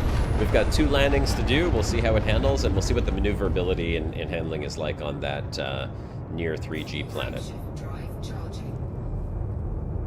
600 number is the capacity of that craft as it sits. So, Spike, do you mean You have left the no fire that zone. We hope to see you with the again. heaviest modules that I could put on it, 630 is the maximum it would get?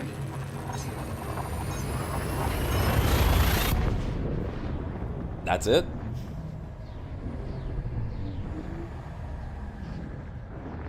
That's kind of interesting. I don't know why anyone would want to fly a ship with that type of weight to it. Okay, so... Oh, we have to do our heat test. So let's fly in here. We'll get into the exclusion zone of the star, or into the atmosphere. Okay, heat spike 81%. Again, so we lost 1% hull. That seems to be pretty normal. We'll wait for the FSD to cool down. We'll do our little heat test.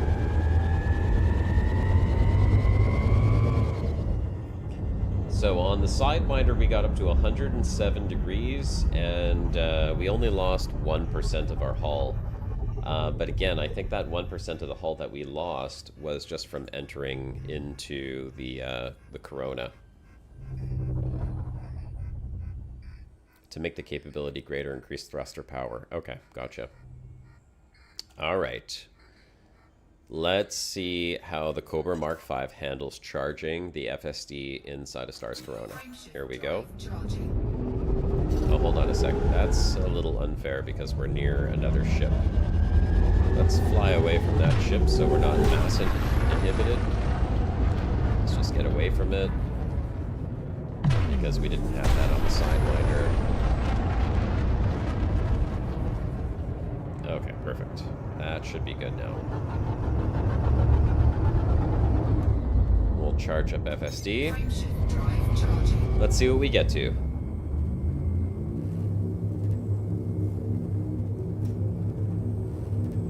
Wow. Really good. Okay, so 64%. Now, once we get to fuel scoop, let's see what that jumps up to. Oh, wow. Okay. Heat management on the Cobra is phenomenal. Look at that. No heat issues whatsoever. It stayed below 60%.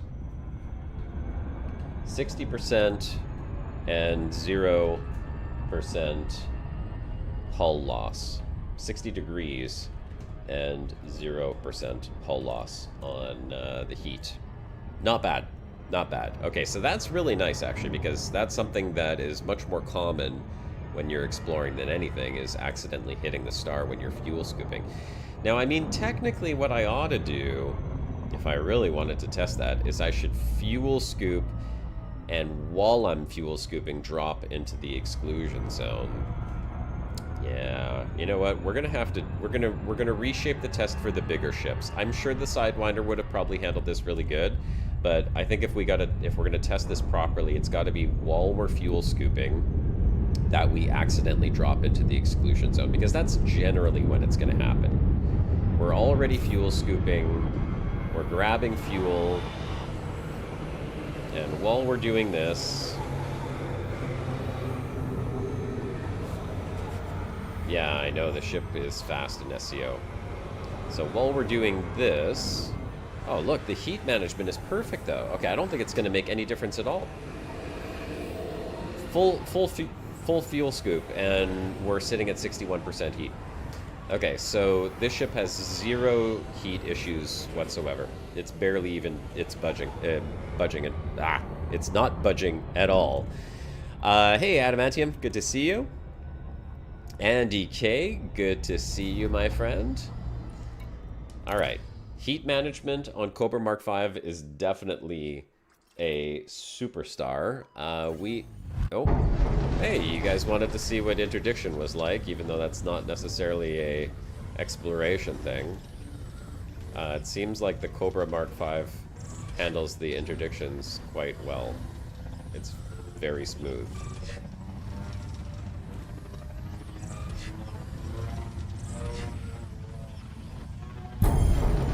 That guy can get lost. What was I doing? Planet A4. We are going there first. Well, that answers the interdiction. Oh, charge FSD while scooping? Yeah, you know what we could do? We could add that as a test. We'll add that as a test when we're going back to Shinrarta. So I'll do the 2 landing tests, and then we'll charge FSD while fuel scooping on the way back to Shinrarta.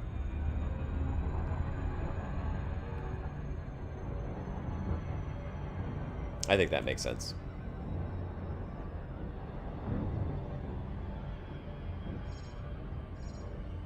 It saves time. You know, I guess, yeah, if you're doing like speed jumping and you're trying to get from point A to point B as quickly as possible, that would definitely save time. And that would also be a really good test of the heat management capabilities.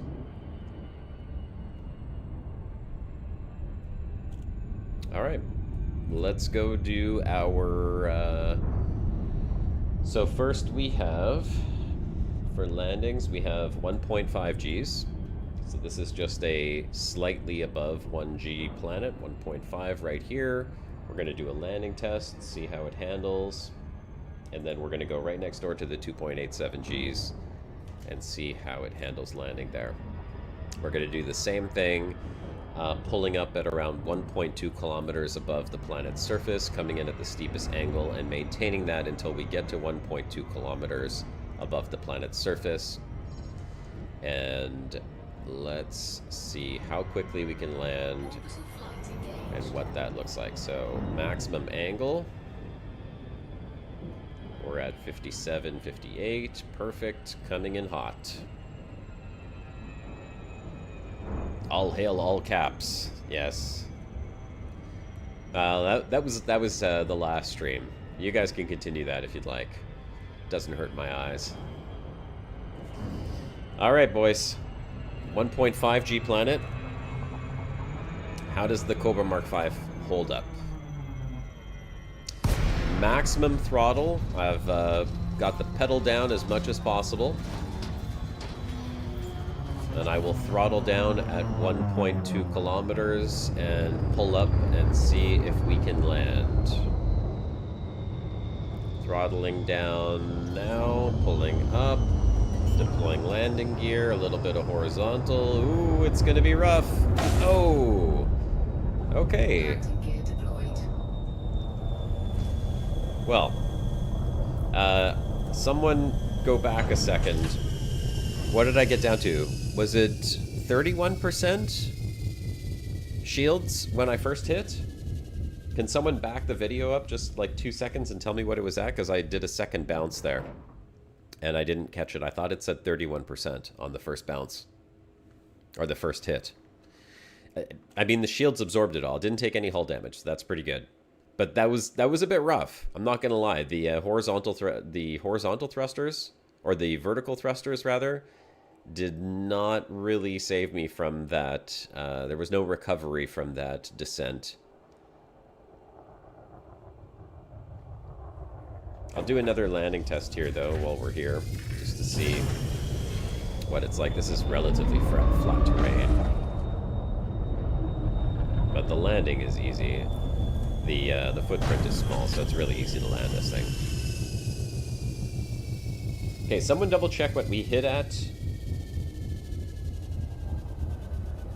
You can't see with your poor old eyes. Yeah, it's my poor old brain. Can't remember what it was just like 30 seconds ago. I want to say that it went down to about 30%. So I'm going to say that was 70% loss of shields.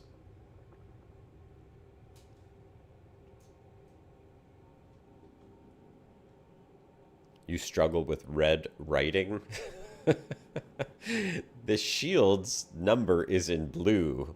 Spooky. Isn't it? Hey, Adam. What's going on, man? Who is this guy? Yeah, I don't know. Some dude that used to play DayZ with you all the time. Good to see you, brother. Oh, it did go red? Okay. While someone checks that out, I'm going to start making my way over to the next planet. If anything, I could always go back on the stream myself to double check that post. 32 or something? Yeah, that's what I thought. It was about 32%. So I'll put that on my spreadsheet. 32%. All right. Let's make our way over to the neighbor. No, 27 was on the second bounce. You were out walking your dog.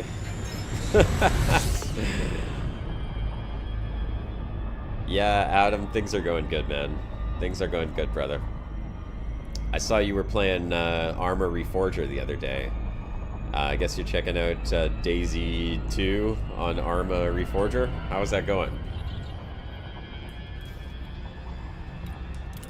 Alright, let's head over to our high G planet over here. And we'll do the last landing test before we put this ship to another heat test. Let's see how she does. My son just turned 6, by the way, Adam. On Friday. Little guy's, he's ready to play DayZ himself. Holy crap. Okay, I went a little bit too far from the planet. You're walking your fish and feeding your bat? As you should. We have a new pet in the house as of yesterday. My wife was doing some groceries. I took my son to the park, and we caught a salamander. So we have a new little salamander pet who is joining our amphibian pet family. Along with an American toad and an eastern great tree frog, we now have an eastern red-backed salamander. So quite the collection of amphibians going on. Josh, I didn't see your chat. You're feeding my fish. You just walked your bat. Oh, okay. Yeah, no, I didn't see that one, Pawn. I was wondering what the hell we're talking about here. Okay, high G planet, boys. 2.87. We're still sitting at 99% hull, so that's a good thing. You know, I should write something down. Yeah, I'm gonna have to check these numbers after stream and just verify that I've got them correct here. So I'm trying to remember if I wrote down how much shields I lost, or if that was, yeah, it's got to be how much shields I lost. You're at 3% once while exploring. That's nerve-wracking, brother. You do not need that. That is just a little bit too much stress for me. Spike, you're going in hot, man. You are going in hot. Slow it down. Okay. 4 pips to engines, 2 to systems. We have 99%.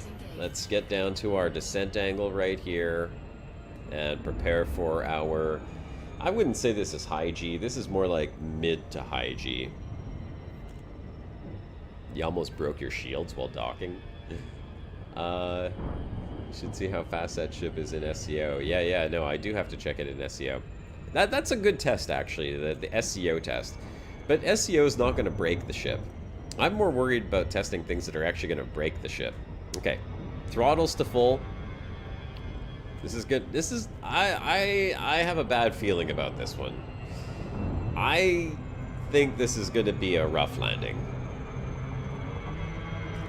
I mean, considering that I could barely pull up on the 1.5 G planet, I think that 2.87 Gs is going to be hard. I'm not feeling good about this. Not feeling good about this at all. 2... Okay, pulling up, pulling up, pulling up, pulling up as hard as I can, pulling up as hard as I can. Oh, it's hard. Oh. Shields offline. Yep, it was a hard landing. Okay, 61% hull, 0 shields left. Let me stop for a second and write that down. Ouch. So what did we lose? We were at 99% hull, right? Yeah. Okay. So we lost 38% hull. Minus 38% hull. Yeah, that one was a bit harsh. Let's get the shields back up. Calculate SEO score with this. Max speed versus fuel spending. Yeah, that's... Yeah, when I do like actual like, hey, how does this ship rank for exploration? That's the type of thing that I'm gonna do. Do like proper scoring on it. Alright, I'm gonna wait till the shields turn back on, and then we'll do a little bit of handling on a higher G planet. I'll do some sub 50 meters flying and see how it handles. We need 4 pips here, 2 to shields. Okay. So compared to the Sidewinder, I could feel this ship doesn't turn quite as responsive. Let me get a little closer to the ground. I want to do sub 50 meters. Oh, pull up, pull up. Jesus. Okay, yeah, it definitely does not handle the same as the Sidewinder. I can't even... Yeah. Okay. Considerably different handling on this planet. I could not even get it to pull up off of a little ridge, and I'm holding vertical thrusters right now. It's still not pulling up. Pull up! Oh, that's it. It fails maneuverability on the 2.87 Gs.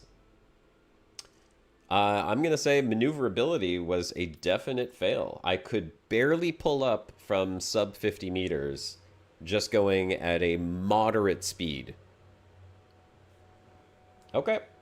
Well, that's going to go onto the score sheet here. So handling... Yeah, handling on high G, I'm going to say that was pretty weak. Like... And that was with A-grade thrusters, too. So I'm going to give it a weak score for handling on the high G planet. Fuel seemed okay. I'd say it's pretty average. I didn't notice that I was, like, running out there.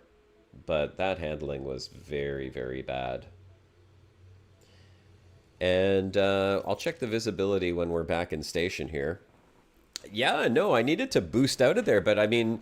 You shouldn't have to boost if you're just flying. I mean, that was just barely angled up, and I was getting sucked down to the planet. 2.87 Gs, it did not handle that very well at all. Let's, hold on. Let me make sure, where am I, why am I starting? Oh, okay, it's in that system. Perfect. Yeah, so we'll rebuy. We'll go back here and redeploy. And I'm going to take a look at the visibility. I didn't give it a rating for visibility yet. I should have done that while we were down on the planet. You know, for such a small ship, I'm surprised that the handling's not a little bit better. Oh, we do have to go back to Shinrarta, so actually let me do this. I'll set Shinrarta, and then we'll check visibility when we get outside of the station. That'll give me a little... better idea what we're doing. Okay, back to Shinrarta. Let's go. How fast does Cobra go in SCO, and how much fuel spending? You know, like I was saying, Aquatic, just for flying on the terrain, I don't want to boost when I'm 50 meters above the terrain, and I can't, you know, even get a 10-degree angle and pull up on 2.87 Gs. I felt like that was pretty weak. Not gonna lie. We'll see how the SEO is. And let's check visibility. Okay. Okay. Not bad. I like that. I got one planet out that window and a moon out that window. The visibility is... These crossbeams are thick. The crossbeams are pretty thick. I don't feel like they completely obstruct, but you don't have a complete overhead view, so that's, to me, is like a minus a point right there, because you can't look straight up. It does feel like the front view is very nice and clear, and you do have a moderate downward view if you're doing exobiology and you want to be able to see the planet below you. So that's a positive. I'm going to say that this downward view and this crossbeam right above me cancel each other out. And then I really like this 90 degrees being able to see out the window. I like this a lot. Okay. For visibility, I'm gonna give the Cobra a 4. I really like the visibility in this. I don't think it's excellent, but it is definitely good. Alright, let's go back to Shinrarta and we'll get our first medium ship for testing. Yeah, you know, I probably should bookmark it, you're right. Alright, medium ships, folks. What is the first medium ship that you would like for me to test? We have the Mandalay. I know you guys are going to want me to test the Mandalay. I'm assuming. I mean, I feel like that's a pretty strong assumption, but I think that's accurate. Everything else is slightly inferior. No, I understand that they're inferior. That's okay, right? Oh, Mandalay and Asp. Okay. Yeah. We'll do a comparison of Mandalay and Asp. I'm down for that. Is there any other choice? I don't know. I mean, it doesn't have to be conventional exploration ships. We could check another medium ship if you want for the purposes of this test. The Dolphin?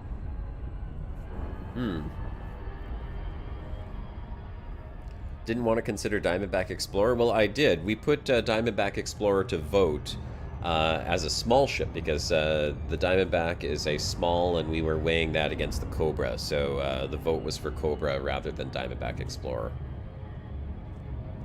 You'd rule out all non-SCO ships. That is a fair criteria, Pete. I would agree with that as well. I don't think anyone's going to take a non-SCO ship exploring because you're not going to get to half the planets that you want to actually get to. Does Dolphin... Yeah, so Dolphin... Oh, Dolphin is small. Okay, so forget it. We're not doing Dolphin. So we have Mandalay. We have Asp. Are there any other medium ships that we would even put in the same ballpark?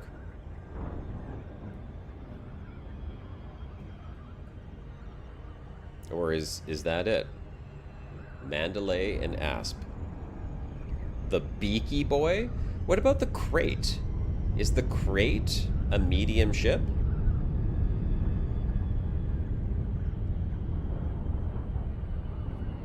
The Krait Phantom or Krait something? Diamondback is small. Krait Phantom. Yeah. So Space Clips says Krait Phantom. That's a medium ship, right?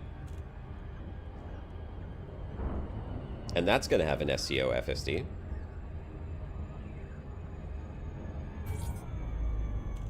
Krait Phantom is good and medium. Well, there we go. Good and medium. Krait 2 and Phantom. I'm just making sure that I got the docking request submitted this time.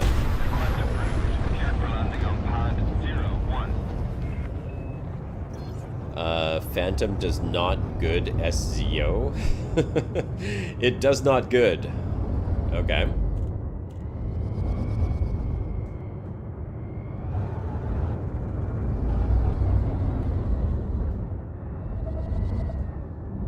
Does not good SCO.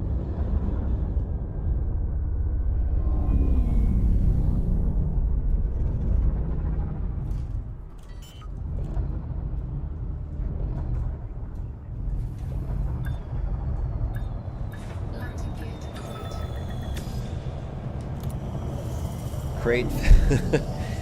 Krait Phantom is for exploring. Okay. Commence power down. Station services Beaky are Boy at your equals disposal. Corsair. All right. You know, I really wish there was a way for me to put like a poll. Let's see. Do I have a way to do that in here? Gosh, that would be nice. If I could just throw a poll into chat, that would save me a lot of counting up votes. I don't think I can. I don't know how to do that exactly. So, let's take a look. I have the Mandalay. I've got a Krait Phantom. Should we test 3 medium ships? I mean, that's time dependent. That is time dependent. Depends on how much time it takes to test them out. Mandalay, Krait Phantom. I don't have an ASP here, but I can always buy one. Oh, I do. Oh no, that's in Colonia. I'm not testing that ASP. That's the OG ASP right there. We're not going to test that one, and I'm not bringing it over here anyhow because it's 61 hours. But I could buy another ASP. So here's the choices, gentlemen. ASP Explorer, Mandalay, and Krait Phantom. Type which one you want me to test first in chat, and then we will take that one out. ASP has less module number. Are you saying that the ASP is no longer a contender in the exploration evaluation? We should just kind of skip it over and just say Krait or Mandalay? Space Clips? ASP, Krait. If I want an AFMU, it probably won't fit. I mean, I did run the ASP for a few years out in the black. I still consider it a pretty capable ship, but I mean, I also was at 40% for a very long time, and that could have ended my exploration journey somewhat prematurely. So we've got one ASP and one Krait. I need a couple more votes in here before we decide. And we also have the Mandalay. So Mandalay, Krait Phantom, or ASP Explorer. Or Corsair, right. Okay, here, let's take a look.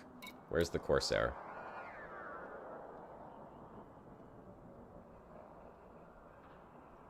Where is the Corsair? Here's the Corsair. It is medium. Okay. Oh, that I see why you're saying it's a Beaky Boy. Hey, Top Blazer, good to see you, brother. Thanks for joining.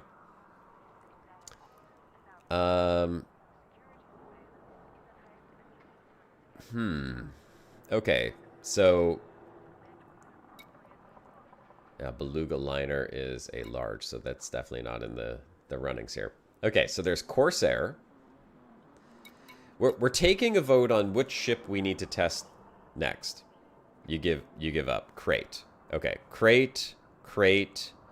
I'm not okay. I'm not opposed to testing 3 medium ships. I'm down for that. And it looks like Krait is getting more votes than anything so far. I see Krait. I see one for ASP. I see one Corsair.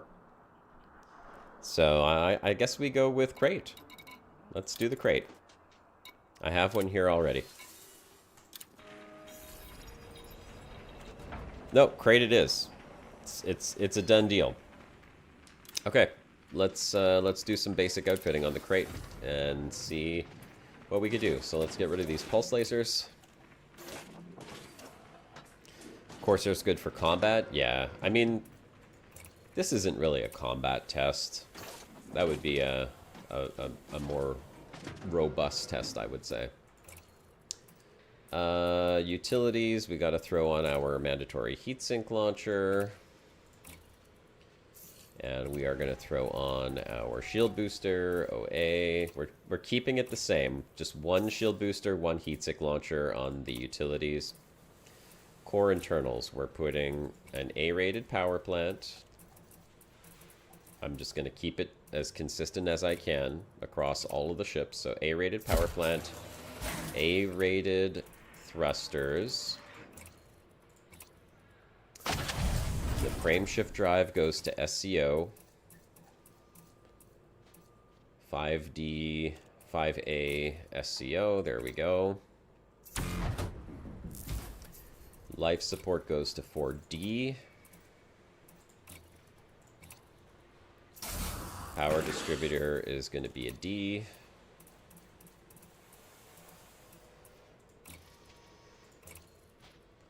Sensors go to a D.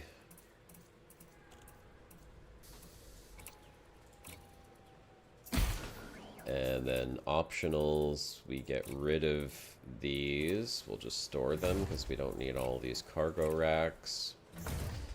We'll put the shield generator to D as well.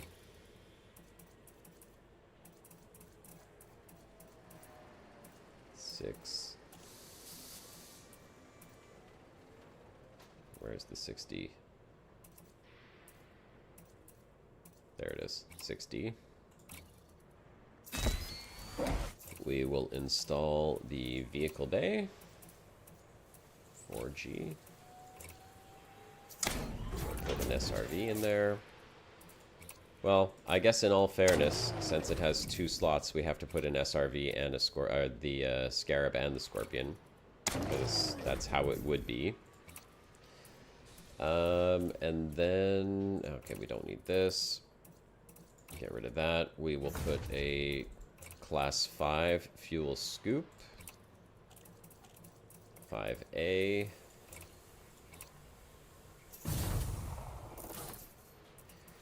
And an AFMU.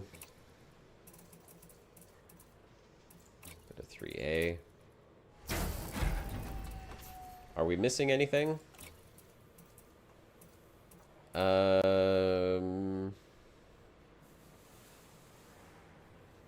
Oh, a surface scanner.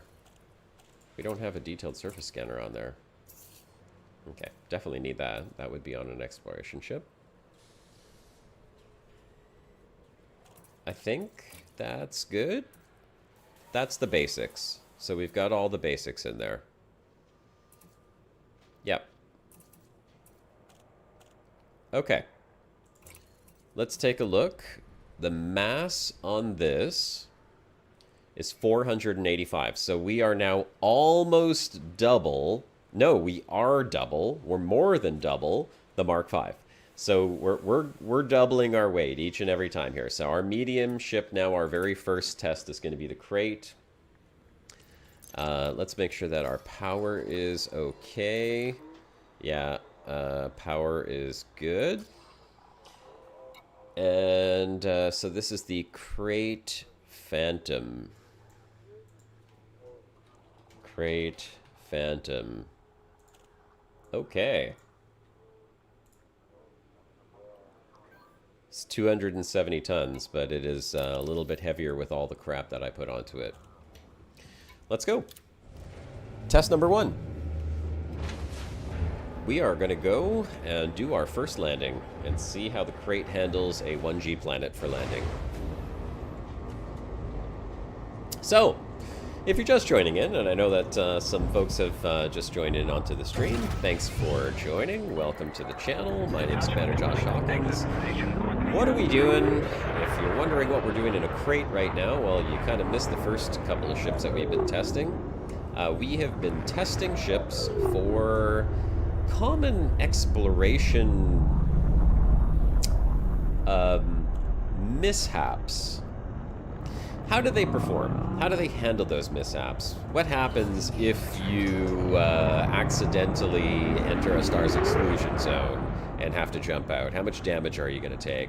How does it handle itself if you're doing a rapid approach onto a planet for landing and you weren't paying attention? That's the type of stuff that we're doing. We're also evaluating things like visibility, so let's do visibility right now. Okay. I would say, visibility-wise, that this ship is not as good as any of the ships that we've seen so far. First of all, you've got this thing blocking you over here. You're losing visibility. There's no 90 degrees out the left or right. So I'm going to lose a point on that. Now, it looks like there's a window behind my shoulder, but I'm never going to be looking at anything out there.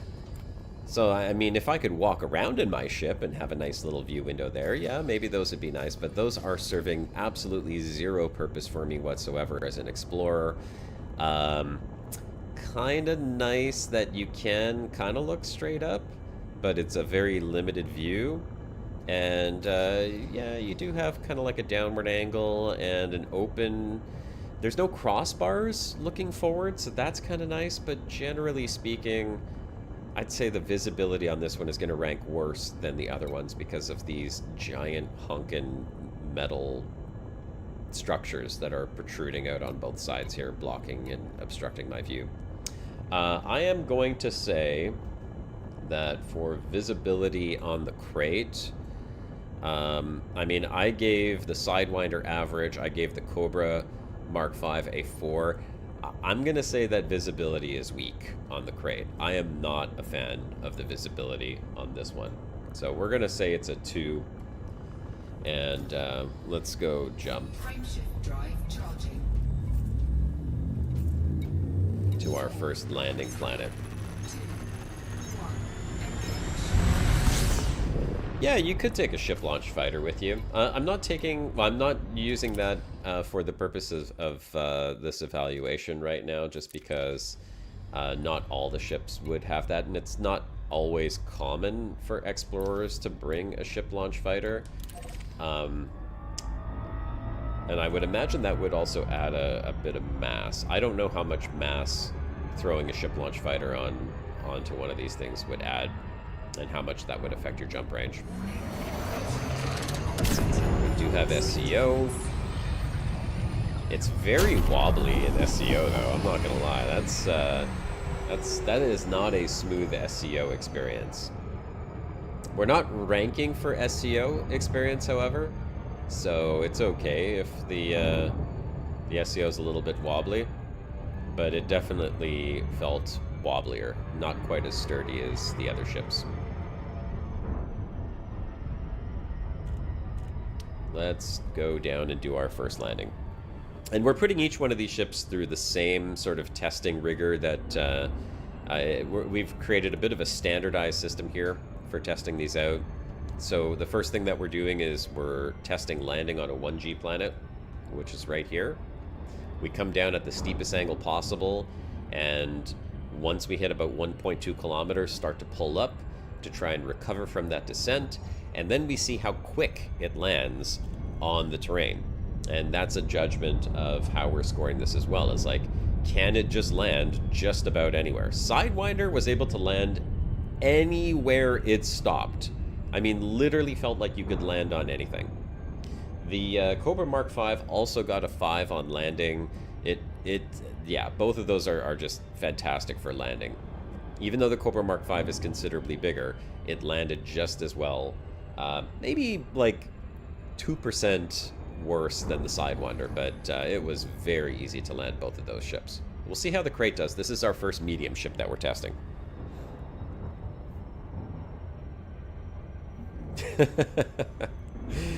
It's a pre-SEO shit. Alright, here we go. We're coming in at maximum angle between 55 and 60. We're keeping it right there.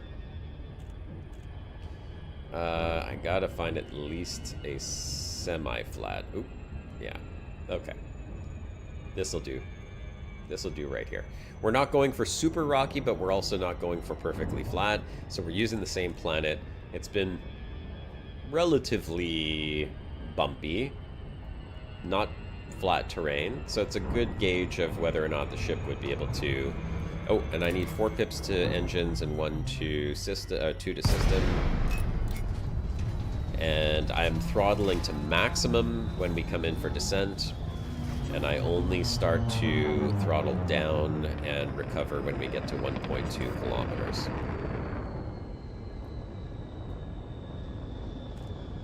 Okay. Throttling down, pulling back. I'm giving it vertical thrust, vertical thrust, vertical thrust. Okay. Lost a lot of shields. Lost a lot of shields there. And I didn't put my landing gear down, but I'm pretty sure I'm not going to be able to land right here. Landing gear deployed. Yeah, so we are not getting a landing... Oh, there was one landing spot. You know, I should be timing this. That would be a good test as well. There was a second landing spot over there. Okay, here, we got a landing spot. There we go, kind of. Can we get it? Okay. We got it. Landing. We went down to 31% shields. So we were still able to land. The recovery wasn't that great. I'm going to say that that was pretty average. Nothing spectacular about that. And finding a spot was a bit tricky. I could find a spot on my Caspian in terrain like this. It feels like just about the same amount of time. So I'm going to say that's pretty average. We'll do another test here and see if I can't land a little faster. It does look like the terrain is a little bit bumpier here than where I was landing before, but I'm not entirely sure. Let's try again. Try to stop and just get a landing spot wherever we stop.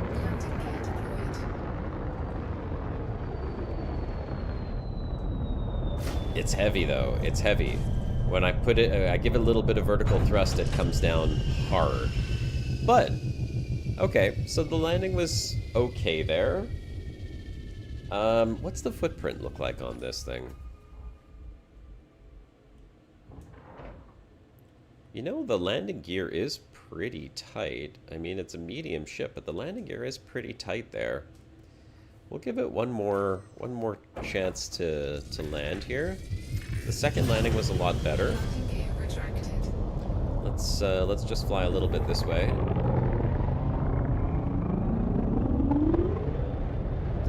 The turning is really bad though. I'm trying to yaw and it's very slow, and I just tap the vertical thrust and it just goes straight down into the ground. Okay, landing gear deployed. I'm stopping. Landing gear deployed. Okay, it did get a spot pretty quick, although it doesn't want to actually land. Yeah, average.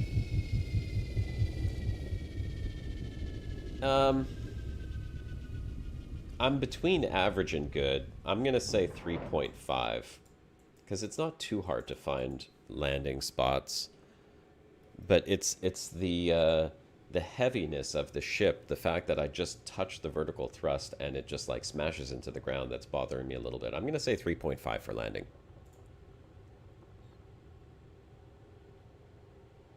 Not too bad. And we didn't lose any hull, but we did lose some shields. And these shields are taking a lot longer to recharge. Top Laser, you took a Combat Phantom on Discworlds 2 to fight the gankers that followed. You ended up hating it. What did you hate about it? I mean, what did you find was the biggest downside of having brought that ship with you? Oh, hold on a second. We got to do our terrain boost test. Sorry, folks. All right, we got to do our collision tests. I think right down here. Yeah, the turning on this ship is it's really bad. Like, I've got the yaw cranked all the way and it turns so slow. I could tell already for handling it's going to get a very low score. I mean, even up and down, like, this is super slow. Jump range and shields, but it felt more like a hull tank than a shield tank.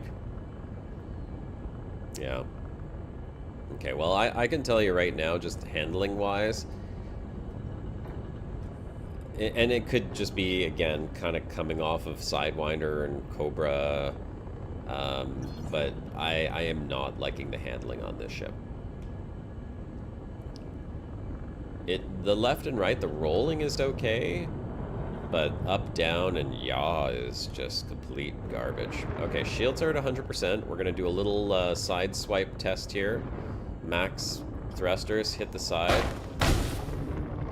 Okay, the shields held up pretty good. So that was good. We got to do a terrain boost and see how much are we going to lose. How about with assist off? Yeah, we're not... I don't want to add that into the testing now because we didn't test that on the other ships to this point. We are going to test a terrain boost though. I got to let my shields get back up to maximum, and then we're going to boost into terrain as if we accidentally hit boost while we were flying around and kind of see how much damage it takes. The Cobra Mark V did not handle that terrain boost well at all. Oh, flight assist off for turning, Condor? Yeah, I mean, I could check that out and kind of see what that's like here. Well, my shields are charging themselves back up. Let's see what it's like with FA off. It's just as terrible. It's super slow. It's super, super slow. I feel like I'm flying on a high G planet right now. The way that this ship is being dragged around, and the fact that it is taking forever to turn. The Caspian is more responsive than this. And the Caspian is huge.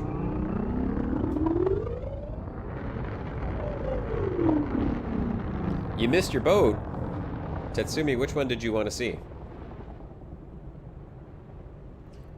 Dirty Drive mod helps, but it's still not great. Yeah, no. I can boost while turning, but that's not really what we're doing, right? Okay. We got to do the we are going to boost. We're going to boost into the terrain now and see how it handles. But we got to get up to max speed before we boost. So, let's put 4 pips back to engines, and we will fly into the terrain right in front of us. We are at 100% shields, and we are at 100% hull. Picking up speed and boosting. Here we go.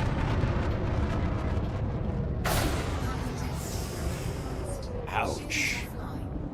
Okay, well it took it like a champ. I mean, 42% hull, no shields, 42% hull, not bad.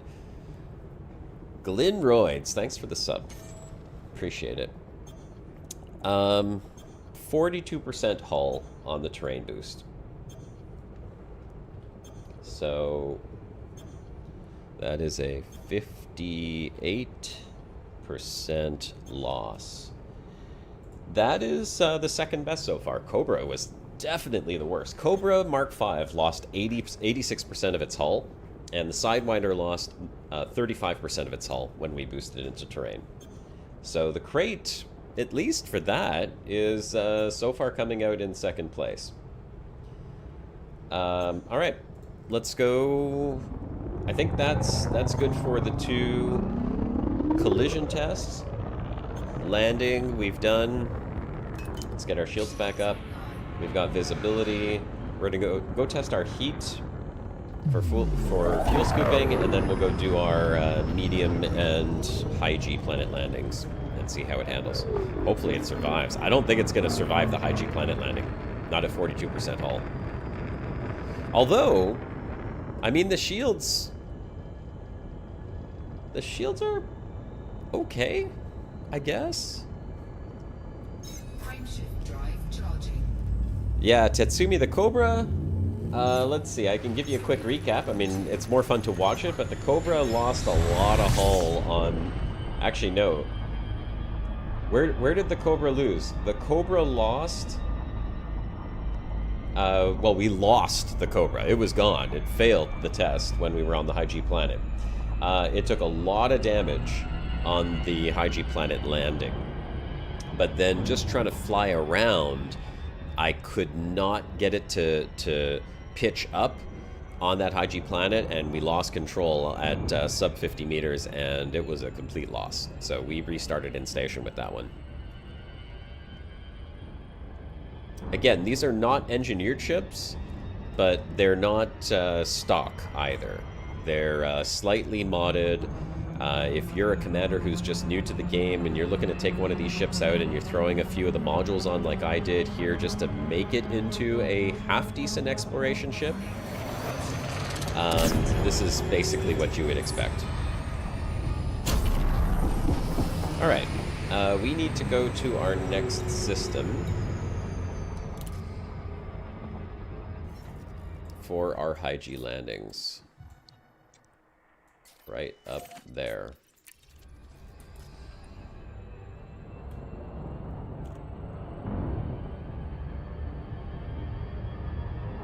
Oh, before we do that though, we do have to fly down here.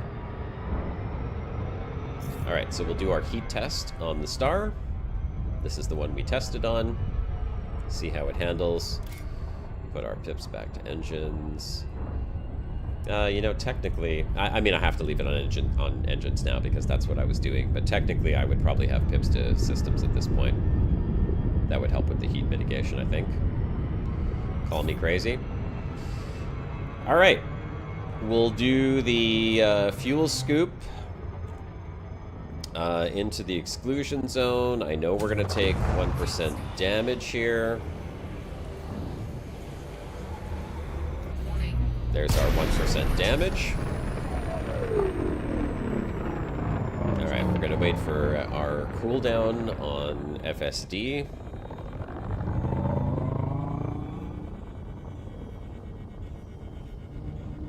And then we are going to jump out and see if we take any heat damage on this thing. So the Cobra Mark V, what it did really good, Tetsumi, is it heat management. It didn't go above 60% heat when we did this heat test, so that was pretty damn good. I'm not gonna lie, I was pretty impressed by that. That was by far the thing that the Cobra did the best. Alright, here we go.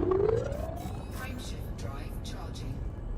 See, we're already 68, 70, 73, 75, 78, 80. Okay, we're not overheating. We're getting there, but it's not overheating.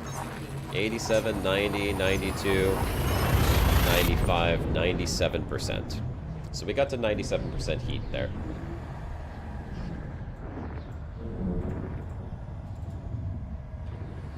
(97 degrees, 0% shield loss. Temperature critical. Now we have to do this though.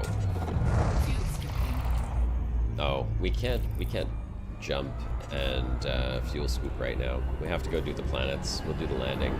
I think the jump and fuel scoop we may have to do in a different test Complete. because we didn't do it for the other ones.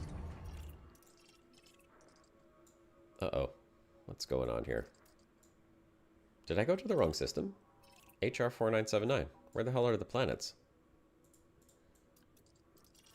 Okay, my game's glitched. What the hell's going on here?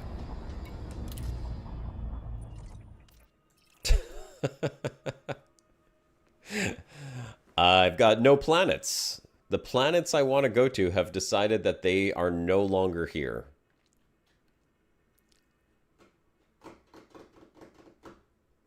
What happened? Where did they go? Okay, can we try this a different way? Who stole the planets is right. What the hell? My sensors are damaged? Come on, for real? I mean, I know that's possible, but I don't think so. Hold on, let's see. No, that's not it. Oh wait, hold on. Sensors? They're 98%. I think they're fine. Let's try one more time. They're still not here. The planets are gone. Okay, whatever. We will have to figure out how to get to that planet. Okay, so it would have been planet A. Okay, so that's 1, 2, 3, 4. It was planet 4. That's planet 5. That's planet 5. Where the hell is planet 4? They actually are not here. Honk? I've never had to honk before. The planets are right there. 5C. I know, it's one hell of a crash is right. What's going on? Why are the planets just not here right now? Okay, hold on. I'm gonna just go to the menu and come back. Because there's something clearly wrong with that. I think that's the game. Elite is, or maybe it's like my connection or something. Come on, get me back to the main menu. That's terrible. The planets just disappeared.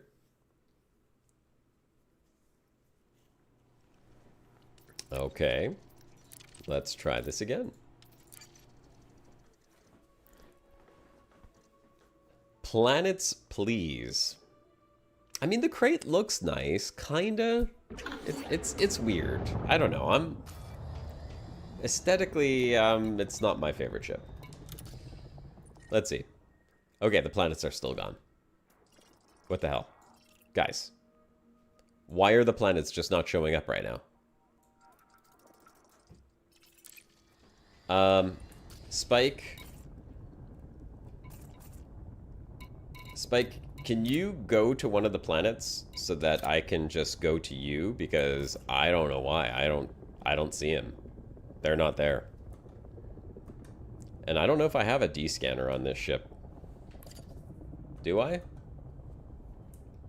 Thank you, Spike.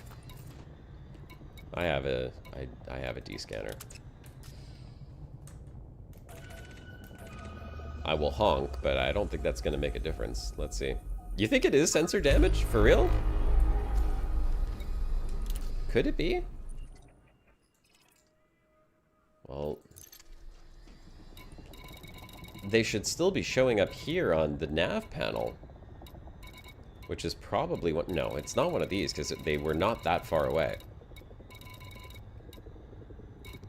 They're just not here. 5, planet 5, 5D, 5A. Not comply.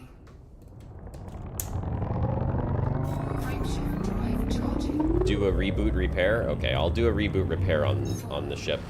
I got a eyelash in my eye here.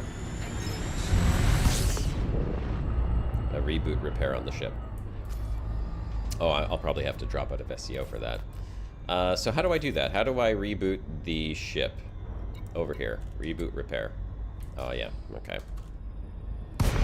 Let's stop the ship. And we'll do a reboot repair.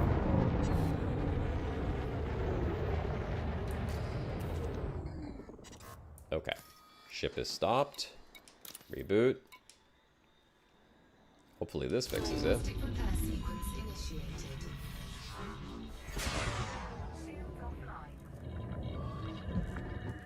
I don't think I've ever had to do this before.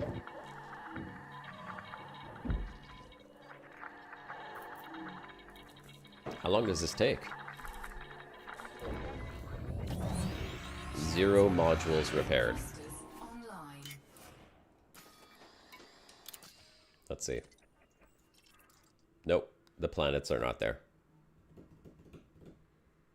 Come on.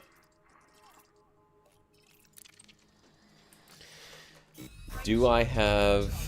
Yeah, let's see. Let me go into Super Cruise.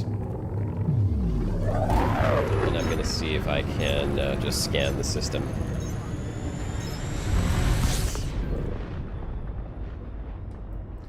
Yeah, it's Planet 4 is the one that we need to go to, Spike. Server connection? I mean, maybe. Oh, hey, thanks, Ravi Pasta, for the raid. Welcome, everyone. Over on Twitch. Good to see you all. We are testing exploration ships for durability, for science, is what we're doing right now. We are trying to see what would happen if you were flying a couple of these ships, if you happen to be a new commander and you don't have anything engineered and you've just replaced a few of the modules to be A-graded or a few to be D-graded to increase your jump range. And we're seeing what would happen if you had a few exploration mishaps, like crashing into a planet while you're trying to land, or overheating while you're trying to fuel scoop. We've already tested the Sidewinder, we tested the Cobra Mark V. We're currently testing the Krait. We are having a little bit of a weird issue here. I don't know if anyone in Twitch chat knows how to fix this, but for some reason, 2 of the planets, actually 3 of the planets in the system have just disappeared.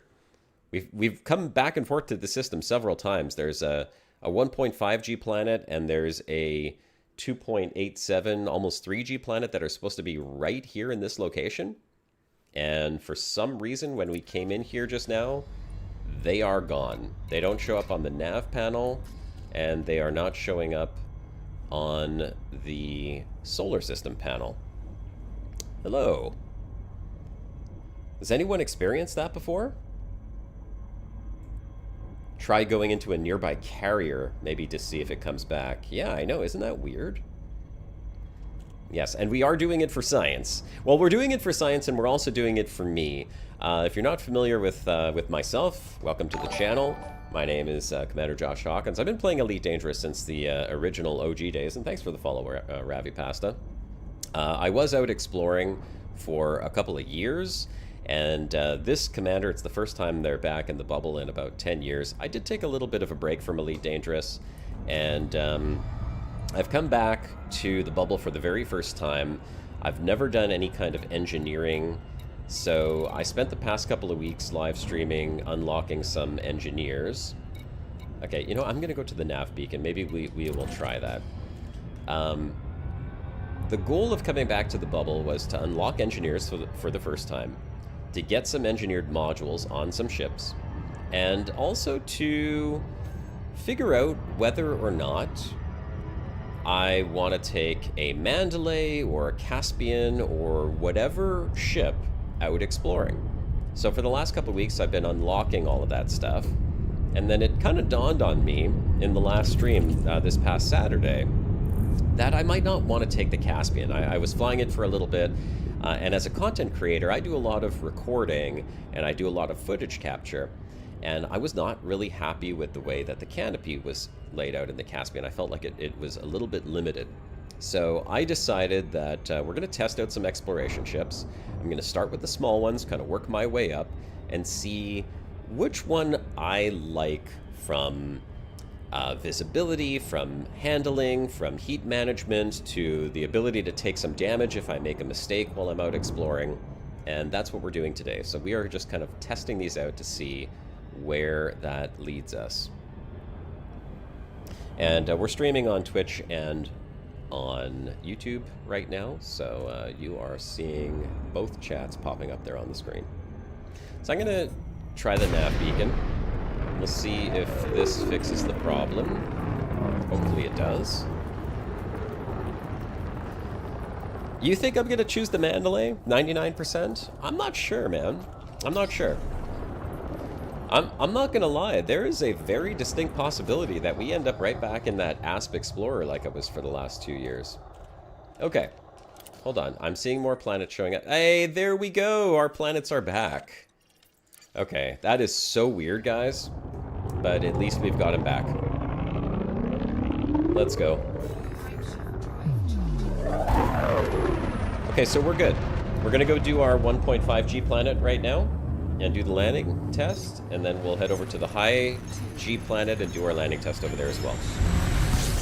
Hi, Star Eater. Good to see you. Thanks for joining on Twitch.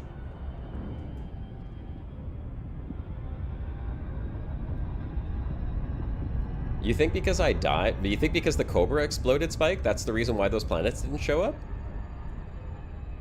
Mandalay for the win. No other ship is better. I mean, that's arguable. That's arguable.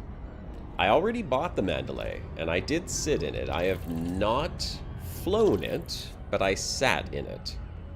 And the cockpit is good. It's got good visibility, but it also does have that same sort of, like, you look 90 degrees and you can't see right out the window.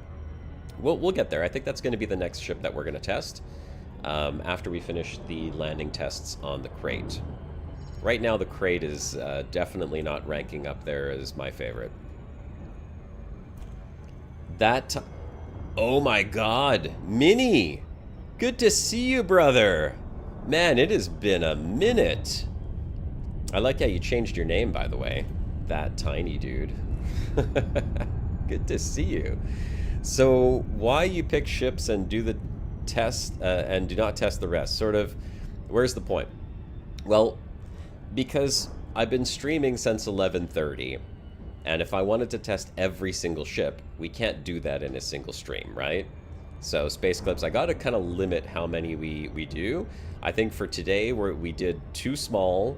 The goal was to do 2 medium and then 2 large. You guys want me to do 3 medium, so I'm cool with that. I don't mind doing 3 medium, and maybe we have time to do 1 large, so long as we don't end up with planet bugs where we don't see the planets anymore.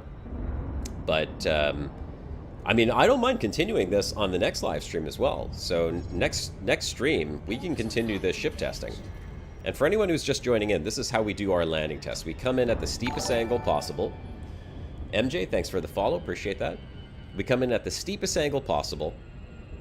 We keep thrusters to full, engines to 4 pips, and when we hit 1.2 kilometers, we pull up and pray and hope for the best. I will say on the 1G planet, the Krait did not recover very well from such a steep descent, but we'll see. 1.5 isn't that much different.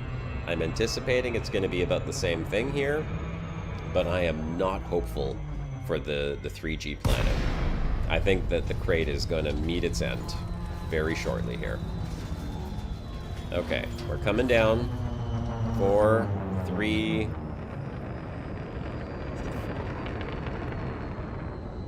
2, 1.2. Okay, pulling up,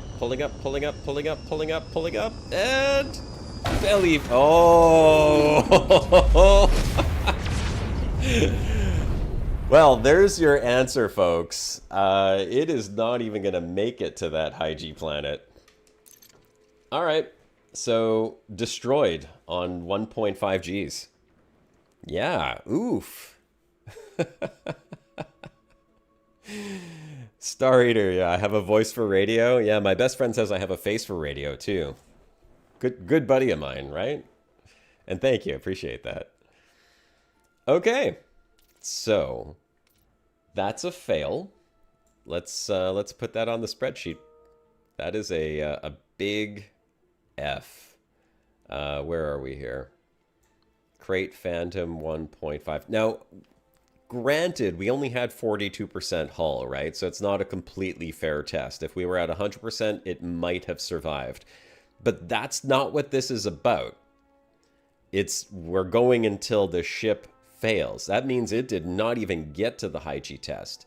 If we were out exploring, and the last time I was out exploring, it was over 2 years, all it takes is 2 mistakes, and you're done. So this failed at 42% hull remaining. Okay. We can still test it for high G. I don't mind, because we're still in the system. And, I mean, just for fairness, to at least mark down how much damage it would take on the high G planet, we'll go do that test. So we'll rebuy here, and we'll bring it back down to the high G planet. No problem, Minnie. Have fun, man. Good to see you. Thanks for joining in. But we'll see what happens. We'll see if it's able to survive this from 100%. Be interesting to find out. That's why I should explore from a fleet carrier. Well, yes. I mean, yes, 100%. Yeah, good to see you too, Minnie. Thanks for joining in, Red. So I've never had a fleet carrier before. And again, just having come back to the bubble for the first time in 10 years,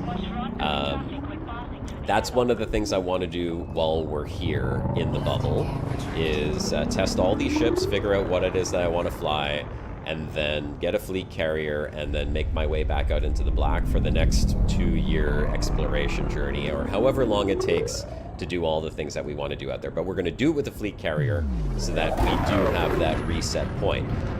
That said, I flew an OG Asp Explorer with 0 engineering mods for 2 years because engineers weren't even out when I was doing my exploration, and I got down to 40%. Accidents happen, right? You don't want to die at any point, but it happens. It happens. So this is why we have to test these things. This is why we have to do this. Now, the real question is, did I lose those planets again? No, I didn't. That's good. So we still have that planet. Okay, let's go do our high G test and see what happens here. I told you I didn't have faith for the high G planet. Apparently, 1.5 is rough. But I mean, considering even on the 1G planet, it was a rough belly flop there. Oof. And SCO on the Krait? I'm not a fan, guys. Who in chat is exploring with a Krait Phantom? Anyone?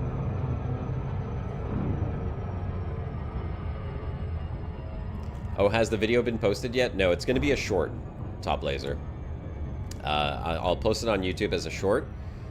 The last week was really busy for me because it was my son's 6th birthday on Friday, and then we had the birthday party on Saturday, and then Sunday was sort of like another little mini party, and had to go and run around and do all of like real life grocery shopping and stuff for the family. So I didn't have time to make that. But last night I was very excited about a new idea and concept that I have for the channel, which I'm actually, for the first time in a long time, I'm actually really excited about this concept that I have for the channel. It's related to what we're doing right now, so I think it's going to be a lot of fun. And this week, I will have a little bit more free time to get that short edited and posted onto YouTube. So it's what Todd Blazer's asking about is the clip of how I became Commander 40%, as many of you knew me for years, Commander 40%. I found an unlisted video on my YouTube channel of the event that brought me down to 40%. And it's brutal to watch. It was pretty stress-inducing for me when I was, whatever I was, 50,000 light years away from the bubble at the time that it happened. But I want to share that with you guys. And that's going to go up in the form of a short, because it's only like a 40-second clip. So it'll be fun. You're at Zuno, OQ, blah, blah, blah. Oh, you are exploring in a Krait Phantom space clips. Good for you, man. Well, how are you liking it for exploration? I mean, how are you finding it as compared to this? And is your Krait Phantom, like, engineered? Here we go. Okay, okay, here we go. Here we go. 57 degrees, going straight down. For science! There's Spike in his, what are you flying again, Spike? I forgot. You're in the Kestrel right now. Just zipping around in that thing. He's probably got everything engineered like crazy. The Kestrel sounds like a fun ship. I mean, it sounds, literally, audibly, it sounds like a fun ship. I love the sound of it. It's very buzzy. Here we go. Krait Mark II? Cranky Gamer? Nice. How is your Krait Mark II compare to what you're seeing on screen right now with the Phantom? And I'm assuming yours is engineered. Keeping in mind, this is not an engineered ship in any way, but still. Alright, high G landing test. Throttle to max. Coming down. Same angle. Oh boy, guys, this is gonna be rough. Okay, pulling up, and belly flop. Ooh, okay. Okay, if it was a first mistake, you're still doing better than Commander 40%. That was 56% though. Ouch. All right, we'll charge your shields back up. I'm marking that down. High G, it was 56, so we lost 44%, minus 44% hull on that one. Not too bad. Let's check for handling. Okay, there's Spike's Kestrel right there. Look at that thing go. All right, once the shields are charged back up, which they are, we are going to test for handling. So our handling test is on the high G planet, getting to sub 50 meters and then skimming the surface to see, okay, see it's already scratching. Let's see how it handles. Full speed ahead. We're trying to stay below 50 meters to see how it handles this. Okay, it's very bad. I'm not gonna lie though. Felt like the Cobra was worse. Oh, nope. It recovers from these little bumps on the ground much better than the Cobra though. It's definitely recovering better than the Cobra, but it is almost just as hard going down. Like I'm full vertical thrust pulling up right now, and it can't even lift off the ground. That's terrible. But it's almost like it feels more like a skipping stone, like I'm throwing a stone over a nice flat lake bed. The way it's bouncing off the ground versus the Cobra that just kind of like hit the ground and just smashed into bits. So here, let's try this again. Let's get real low.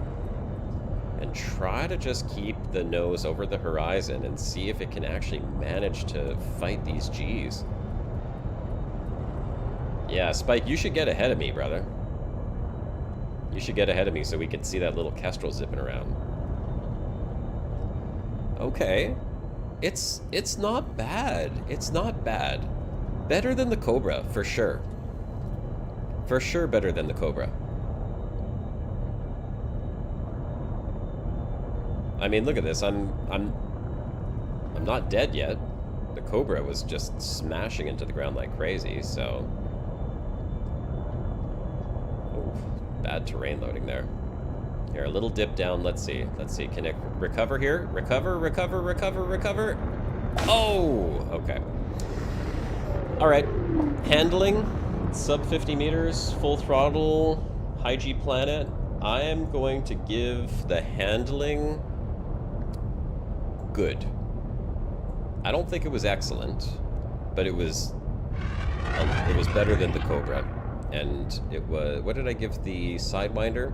Sidewinder got a 4 as well. I'm gonna say it was about as good as the Sidewinder. Okay. What are we missing? Hold on one sec. What are we missing here? Fuel. Well, it's hard to gauge the fuel now. I think I'm going to leave fuel for a more complete review. Alright. That's good enough for now. Look at Spike in his Kestrel. Yeah. That's what a fully engineered Kestrel is going to give you. Not smashing into the ground. Alright, show off. Let's go. Oh, I didn't... Oh, I wasn't at 4 pips on engines? Space Clips, thank you for catching that. Okay, no, that was my bad. Right, because I was charging the shields back up to full. Okay, whoa. We gotta try that again. Hold on, we're going back down. Good catch, Space Clips, thank you. Let's get back down here and let's try that again with 4 pips to engines. You know, okay, I'm gonna revise my score on handling. We'll do the low flybys again here, but I forgot about something that I really don't like this ship for. Okay, this is still really bad though. I'm trying to pull up. Okay, we're 4 pips to engines right now.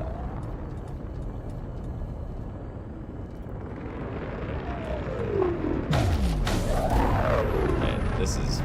It's getting sucked down to the ground like crazy. If I pitch down even remotely... Oh, come on, go! Nope. I don't know why the 2 pips was more responsive than 4 pips to engines. That's really bad. Oh my god. Spike, you're insane, dude. That was just so close. Holy crap. Okay. That was so... I think you just shaved me clean. My beard came off with that. That was amazing. Yeah, that's a flyby is right. I gotta clip that. Okay, now, for some reason, now it seems to be handling okay. It's pulling up. It's not dipping down as much as it was before. Let's see, give a little dip down. Below the horizon, try to recover. Okay, no, it's recovering. Shields online. I don't know why the shields just like take away the aerodynamics on this thing for some reason. As soon as the shields are down, it flies better. Okay, it seems to be able to handle it now. So, okay. Yeah, it's handling okay now. I'm gonna revise my score though, and I'm revising it down. I'm gonna give it a 3 on handling, and I'm gonna explain why. Let me stop for a second. I'm gonna explain why. The yaw. Look at the yaw speed on this thing. I've never seen a ship yaw as slowly as this. This to me is unacceptable. It's unacceptable. There's no the maneuverability is just lacking if you're trying to yaw like that. So I'm gonna revise this down, and I'm gonna put it to a 3. I'm gonna say it's just good because I forgot about that crappy yaw. I don't like it at all. Boost and turn. I know, you keep saying boost and turn. Boost and turn. All right. Come on, Spike. Watch yourself there, brother. Yeah, it's the yaw, even on the boost, is still really bad. Okay, and if you're rolling on this thing, it's also very, very bad. Come on, pull up, pull up, pull up. Nope. But it does skip. That's the one thing I like about it, is when it does hit the ground, because it's so flat, look what happens. It just skips off the ground. It's like a skipping stone. Like, seriously. Maybe that's its saving grace right there. Is it's so flat. It's just skipping off the ground. I mean, it literally does look like a skipping stone, so. Alright. We're good. Krait Phantom tested. What's the next ship, guys? You wanted to test another medium ship. So, Mandalay or Asp Explorer? We have another hour before my son gets home from school, so Mandy. Frameshift drive charging. Mandy. 4, 3, 2. Both at the same time. Hey, Twitch viewers, you get some input here as well. I know folks on YouTube are doing a lot of voting. So here is the vote that we're putting out right now. The next stress test. Do we test the Mandalay or do we test the Asp Explorer? And you could just type in the name of the ship that you would like to see us test out. That will be the next on the list. And we're gonna head back to Shinrarta. And yes, I should have it bookmarked. I don't technically need it bookmarked, it's right here. So I'll give you all a few more seconds to put your selection into chat until we get back to Shinrarta. Asp, stay old school, MJ. Okay. Well, I mean, Cobra Mark V is not old school. I think that's one of the newer ones, right? The other Cobra was the OJ one. So we've got 1, 2, 3, 4 Mandalay in YouTube chat right now. 1 for Asp in Twitch.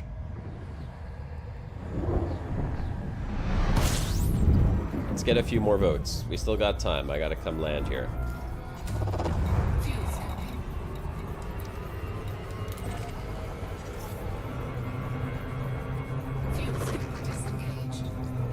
Going back to Jameson. I have a Mandalay sitting there, so the Mandalay is ready to go. Oh yeah, it looks like Mandalay is going to be the winner on this one. Mandy and Asp. Mandalay. Alright, you guys want to see the Mandalay. I mean, there's a few folks over on Twitch. You could shift the balance over to the Asp if you prefer. Love to hear your input as well. What would you like to see?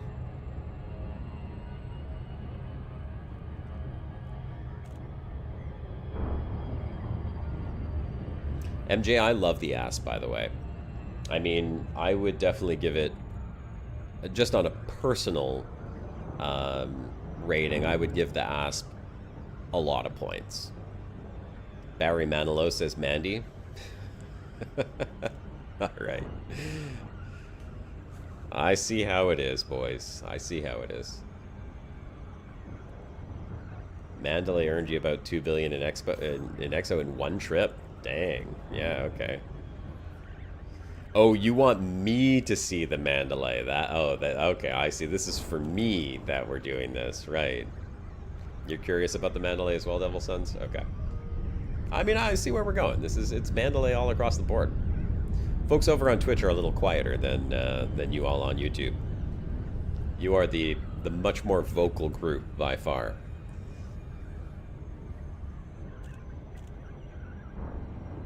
All right, so Mandalay it is. Luckily, we already have one purchased. We'll do a quick outfitting on the Mandalay, and let me put it on the spreadsheet.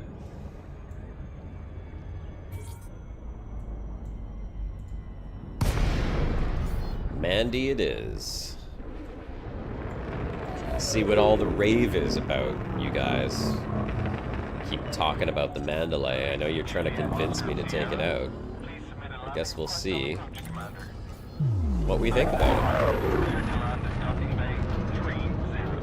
And we didn't forget to request docking, so we're good to go. You guys enjoying this type of test, by the way? What are your thoughts on testing ships like this? And if you were to add more tests to it, what would you like to see? Oh, I know I need to engineer it, obviously. Spike, you say you fell in love with it in less than a week? Well, I'm gonna have to fall in love with it in the 30 minutes that I have to test it out here.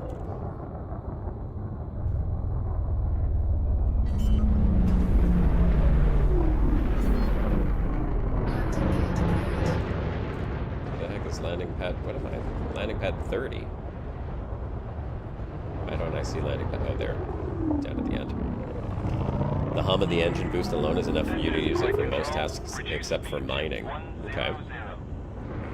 Interesting. The Krait's got a very nice sound to it too. I mean, all the ships have great sounds to them. That's one thing that the guys over at FDev do really, really well.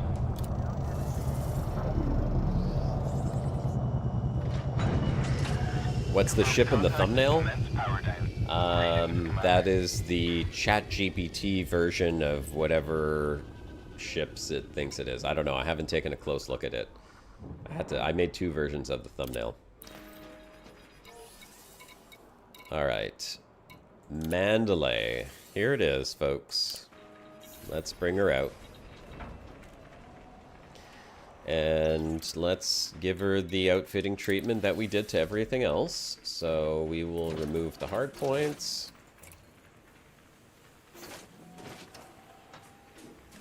I wish there was a way to skip this animation. I love it, and when I want to get stuff done, I hate it. Alright. And gone. Thank you very much. At least let me click off of it if I want to. Utilities, we put our mandatory heatsink, and we're going to throw on the shield booster OA, so it's the same as all the other ships. Core internals, we put on the 5A power plant. I don't know why I'm doing 5A. Honestly, it doesn't need 5A. It needs 5A thrusters for sure. 5A thrusters. 5A SCO.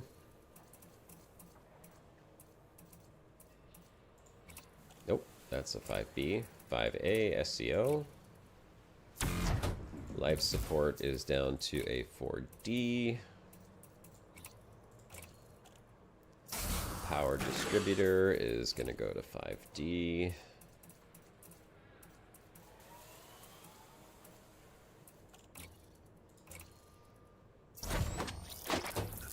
Who else is here? Wing them into Caspian? I don't know. I'll take a look as soon as I get out of station, and I will invite them in. Why, do they want to test their Caspian in the tests? You could do it right beside me. We can go belly flop together into a planet surface. That'd be fun. Caspian versus Mandalay. It is a nice looking ship. I like the look of the Caspian. I'm just not crazy about the Canopy. That's really my only downside to it. We'll get rid of this 5E cargo rack. I don't think we need that. And I'm going to throw on a massive fuel scoop here. Biggest one I can. 6A. We need another wingmate? Yeah. Okay, shield generator. We put a 5D for the shield generator. Done. We don't need this cargo rack. And then, what are we missing here, boys? We need our planetary vehicle hangar. Put the 4G. We're going to throw in the 2 SRDs. Mandatory for the test. 1 and 2. And then... oh, we need... what are we missing? Surface scanner. Oh, well, we don't need a... yeah, surface scanner we'll put in a smaller slot, obviously. Not that it matters, but... there's our DSS. What are we missing? Was there anything else that we had put on here? Nope. Do we have a shield already on here? Yeah, we do. I think that was it. That was the bare minimum. So we have lots... oh, yes, thank you. AFMU. Perfect. We'll put a 4A on there. 4A. Done. Okay. There's our test, Mandy. Ready to go. Let's make sure we got power. It's Commander Flecky. Okay. Flecky, I'll get you in the squad here in just a sec. We've got power. We're good to go. Let's check our mass so we can see how this compares. So, 355 tons. Wow! So this is lighter than the Krait Phantom. Krait Phantom was 460 tons. So I would assume that this might do better on the landing tests. That's interesting. Okay. Good to go. Let's launch her up and see how she does.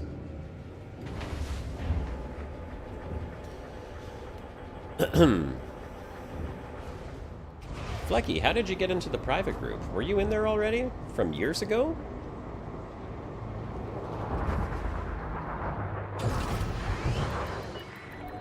Landing restraints lifted. Moderate speed on exit.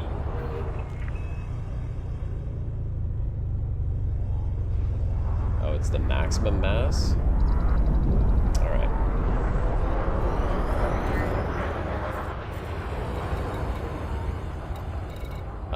Flecky, are you not on my friends list? Because I don't see you in here.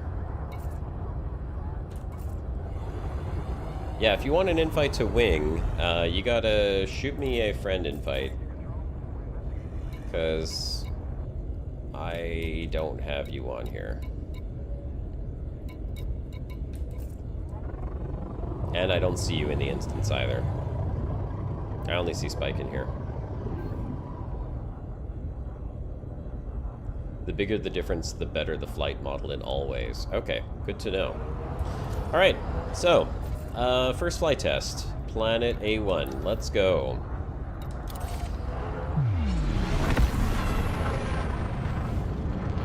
So our first landing test is on a 1G planet. Again, we are testing all ships in the exact same way to see how they fare.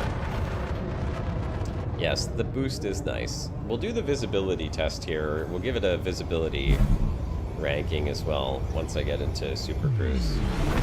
So let me listen. Okay, okay. Extra points for the boost sound. I like it. It's got like a... Clear of the station. Be careful out there. bit of a metallic grinding there. Oh, hey, thanks for the follow, Heraton. Heraton? The second, of course. All right, let's do the visibility test. Let's see.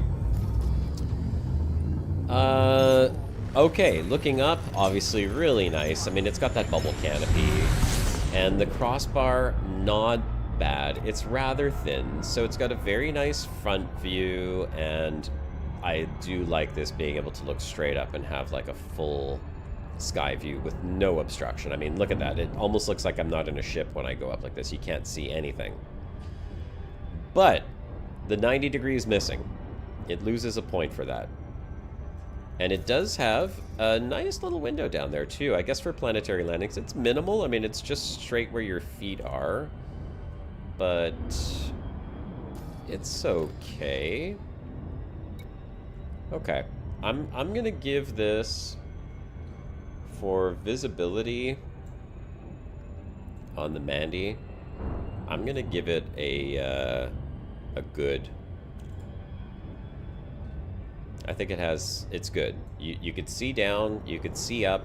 It's not excellent. It's missing the 90 degrees on both sides, which is something that, you know, me personally, doing a lot of footage and capturing recordings, I like that 90 degree just for the way that I set it up. But, you know, for all intents and purposes, I think this is a very nice canopy.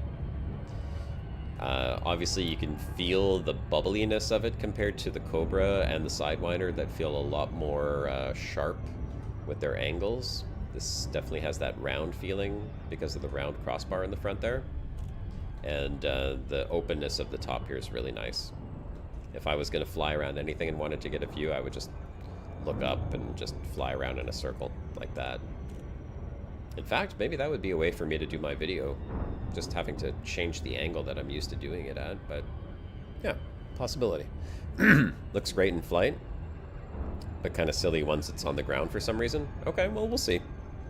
I think it's good. I'm giving it a 4. The visibility is not bad at all. And the internals, I mean, just like the look of the cockpit is, it's pretty nice. I like the softer corners and edges on it. Has a little bit of a different feel. And I mean, the yaw, look at this. Even in Super Cruise, the yaw is better than the Krait. Like chicken. I don't know if I'd say it's like chicken, but... Alright. Landing test number uno. Are you ready, boys? Are you ready? Throttle to full, engines 4 pip, systems 2. There we go. Orbital flight engaged. 57 degrees. Going down. Man, I don't know how the Caspian's gonna handle this, because the Caspian has such a... Oh, what? I was going a bit too fast there. I put my throttle up too soon. I should have throttled up once I got into the glide phase. My bad. We'll try that again. You can stop flying at 999999999 C towards planets. Yeah, I don't know if I want to do that. I'm kind of curious what kind of hull damage I would take with that. Yeah, let's get back up and we'll try that re-entry a little bit smarter this time. And you know what's interesting is it says I took hull damage, but I took no hull damage. Frameshift drive charging. So we're still good, 100%. Normally you'd lose like 1% on that. 1 engage. Oh, Pawn, you were asking, can I stop flying? I thought you said I can stop flying. I don't know. If that's a question, then I won't have an answer for you. Alright, let's try this again. Ready, and down angle, 57 degrees. Oh, we're coming in on bumpier terrain here, though. This is going to be a bit trickier. Hold on, hold on. Let's aim for the not so bumpy terrain. The just a little less bumpy terrain. Like there. This is what we were landing on before. Okay. Kind of that right there. Here we go. 57 degrees. Down angle. Getting ready to throttle to the max. It just doesn't show us physical damage. Okay. Throttle's full. Throttle's full. 4 kilometers. 3, 2. Ooh, this is going to be a fast one. 2, 1, 1.5, 1.4, 1.3. Okay, pulling up, pulling up, pulling up. Upwards thruster, upwards thruster. Go, Mandy, go, Mandy, go, Mandy, go, Mandy, go, Mandy. Oh, ooh. A little jarring. Okay, so we lost 90% shields, but no hull. Not bad. Don't let it crash. Spike, you give me a 10 on that landing? Okay, I'll take it. So what do we do? It was 90% shield loss? 90% shield's not too bad. Oh, but we got to do the landing speed test here. Hang on a sec. We'll pretend like we're kind of landing in the exact same spot. Landing gear out. How quickly can we find a landing spot? Oh, not bad, actually. Okay. Considering I forgot to do the landing immediately, it still found a landing spot really quick. And, I mean, yeah, I can see why. It's got a very tight landing gear profile. Look at that. Even the base of the ship kind of sticks out a little bit. That's going to make it so easy to land. And this is a medium ship, too. Look at that. So the only thing would be the wings. I mean, that one's pretty close to the ground. But it landed pretty quick there. Okay, let's try the landing again. A cop followed me and also cratered. Love it. All right, we'll go try to find another landing spot. Okay, put the landing gear up, come to a stop, and what do we get? Do we get a spot right away? Landing gear deployed. How quickly? Oh, okay, not too bad. Not bad at all. Come on, land.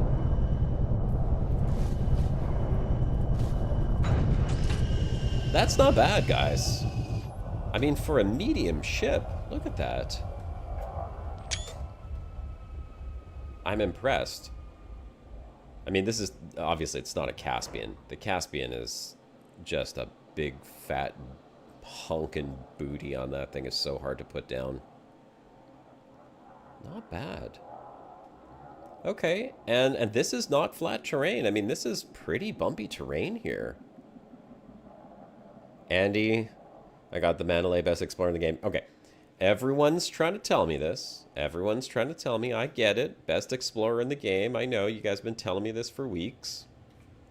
I'm not saying I don't believe you. Let's see the animation on the engines. I want to see the engines. Hey, I thought those engines were supposed to, like, go... Oh, there we go. Okay. Okay. Okay. Not bad. This isn't part of the test. I just wanted to see what it looks like with the engine animations there. So the landing is not bad at all, really.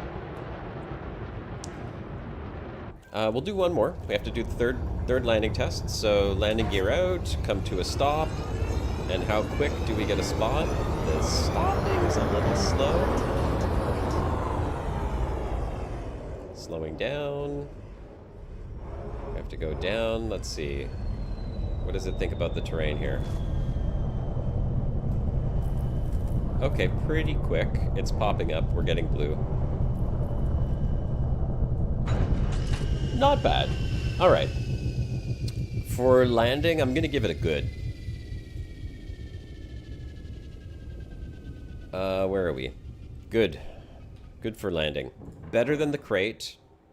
Not quite as good as the Cobra and the Sidewinder. And yeah, not too bad. Okay, let's see how it does with heat management. Super agile in flight and super cruise, runs super cool, tiny SEO boost whilst fuel scooping. We will see. We will see. Let's head over to our high G landing systems. We are going here to HR 4979.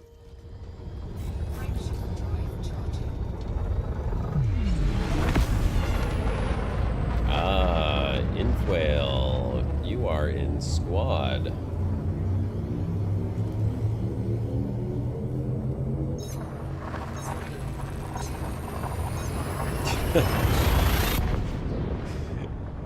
Wait, seriously? A firefight? A firefight? Was someone in the private group actually trying to kill you guys, or are you just joking around? Was it Infwell? Because I don't have any guns on this, so I'm not going to be very helpful. Alright, we do the heat test, boys. So, let's drop in here. Oh, it was an NPC? Okay.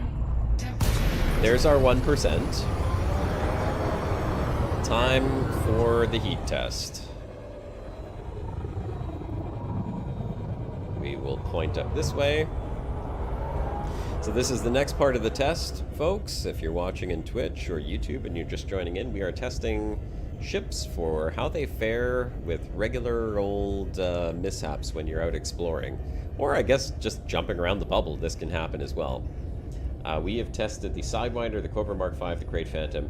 Now we're on the Mandalay. We're going to see how it handles heat when you get too close to a star and you have to boost out. FSD cooldown is just about done. And let's go. 58, 61. Not bad at all. 63%. Let's see if it spikes when we hit the fuel scoop. No, it does not. 63% heat. Okay. 63%. Sorry, 63 degrees and 0% shield loss or damage. Nice. Cobra Mark V was the best for heat management, but this is now the second best from the ones that we've tested today. Not too bad. Try SEO, yes. Let's get our planet up here and we'll SEO over there. So starting at the 1.5 Gs. Oh, guys, we didn't do the terrain test. Okay, we'll have to. We'll test that on the 1.5 G planet. I think that's still fair. Okay, SEO was very smooth. It didn't wobble at all, but it was also very short, so kind of hard to say. But it did feel very, very smooth. There was very little jitter there. Yeah, maneuver while I do SEO. We'll do that on the way back. We'll do it on the way back to Jameson, because we got to do some landing tests, and I've got 40 minutes left to the stream. And I'd like to, if possible, maybe try a large ship, or at least do one large ship test. We'll see. See if we have time to do a large ship test. SEO is native to this ship. Oh, is it now? Just like the Caspian. I mean, the Caspian handles SEO fabulously. It is a very, very smooth SEO. Yeah, look at the visibility. It's not bad. I noticed the light was popping up from between my feet there. Okay. Planet 2. This is 1.5 Gs. Landing test initiating. There's our spot right there, folks. And we're at 99% hull, so I guess we'll see what happens. Kestrel's the easiest to land? Why's that, Mad Hatter?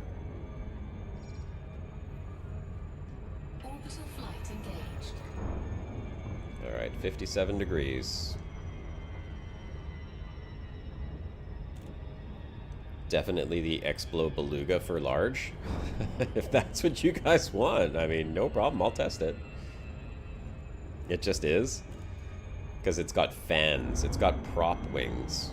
Literally, it looks like a drone. Maybe that's why it sounds like a drone, too. They try to make it sound like a drone because of the turbojets. Turbofans. Alright.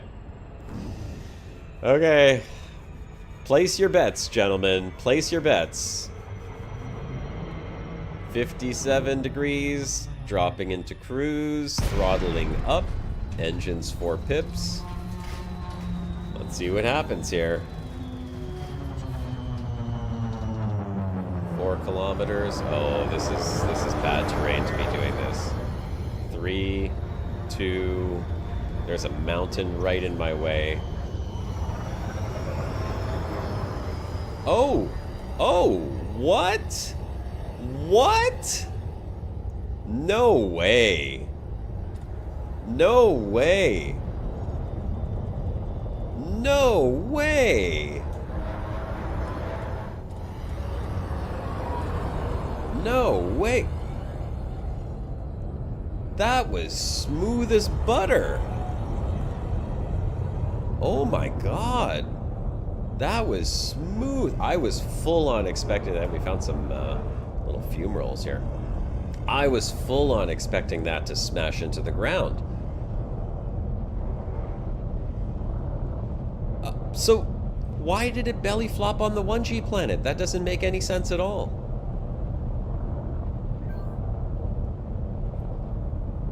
Mandalay holds the title of high G landing? Well, I mean, I don't know. I gotta test the Caspian for high G landings. I haven't done that yet. But that was wild. That was smooth. And this bike is bouncing off the planet there. You're impressed? Me too. No, the thrust vectoring did not kick in on the 1G planet. If you pitch too much up, it will slam the bum. Okay, interesting. Well, that worked. That was very nice.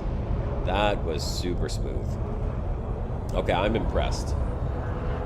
I'm very impressed. Hold on, I gotta mark that down. That was beautiful. That was 1.5. Perfect entry. 0% loss. Okay, wow.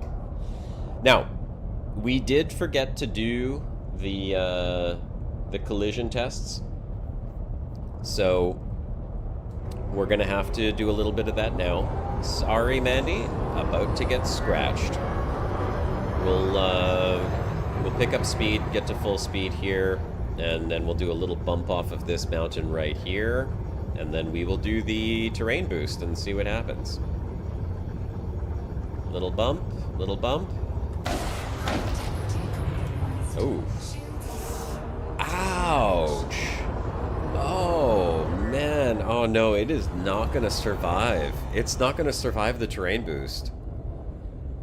That was just a side swipe, and I'm down to 45% hull.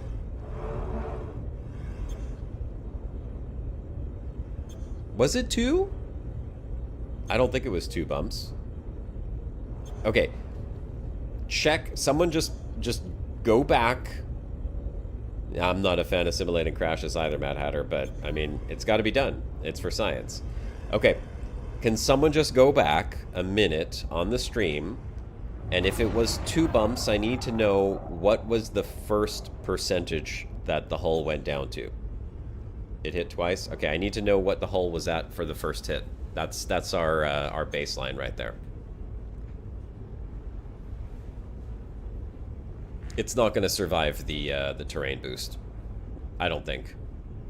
But someone tell me what we were at. I'm going to let the shields recharge here so we could do the terrain boost.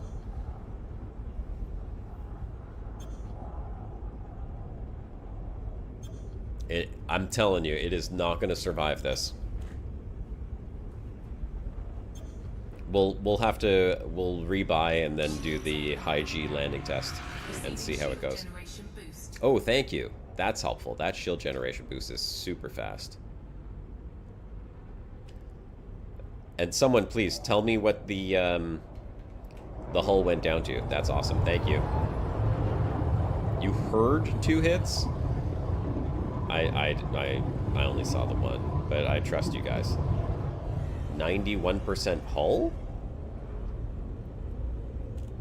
So wait, are you saying it was 91% hull or 91% shield loss?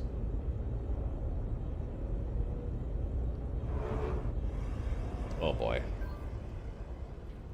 Did I bring an AFMU? I mean, I could repair the hull. I should, you know, that's probably what I should be doing, is just repairing my hull before we do the big crash test here.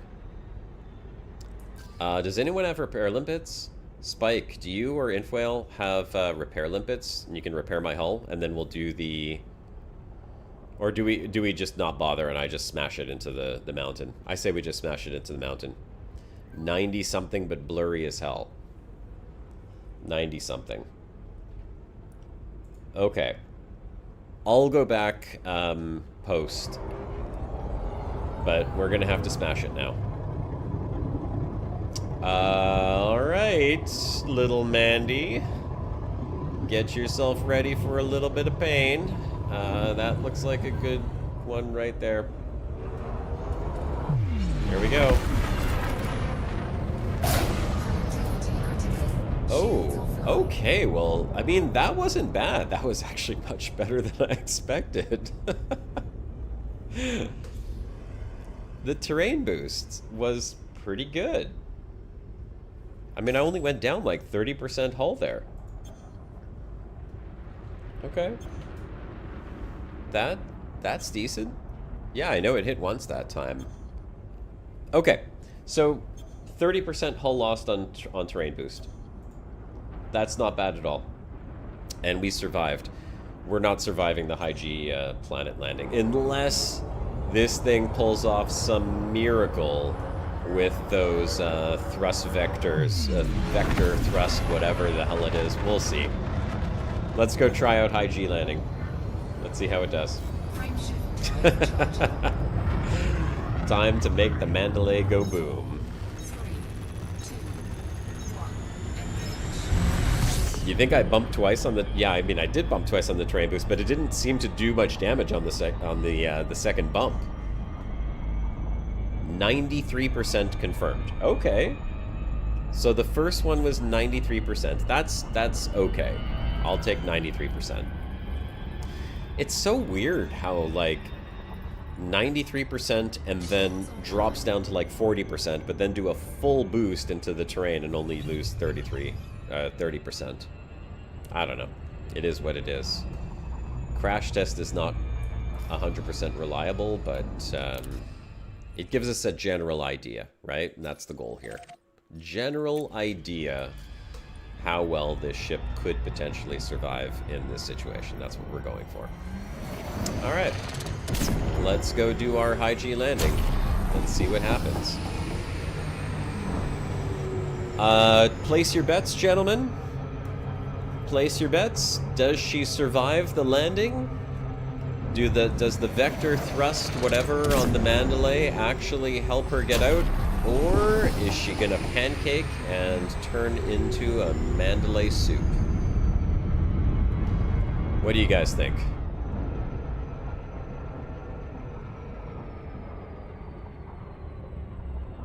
I lost a planet? What planet did I lose? Oh, I did. I lost another planet. These planets are very stealthy. It's a sneaky system. I lost planet 8. I lost planet 2. Just disappeared. Gone.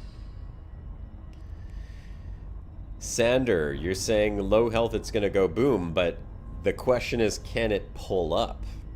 Right? Is it going to hit? Is the real question. That we don't know. But we are about to find out. High G landing test coming up. All right, angled down. We're going to get our 57 degrees, pitch down. If I can do it in time with the throttle in the right position. Well, I'm doing it at 1.2 kilometers. I don't know if that's the right time, but that's what I've been consistently starting to pull up at, is 1.2 kilometers. So we'll find out. Ladies and gentlemen, the moment of truth. Can the Mandalay handle a steep angle entry and survive pulling up at 1.2 kilometers on a, what is this, 2.87G planet? 4 pips to engines. Keeping it at 57 degrees, pitch down until we hit 1.2, and then I'm gonna slowly pull back on the stick, and I'm hitting vertical thrusters, pulling up on these things to try and recover.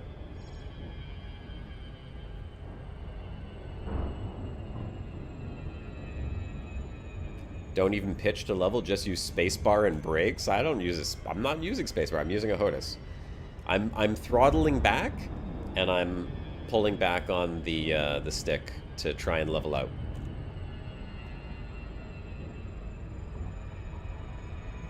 Yeah, but I have to have throttle at full.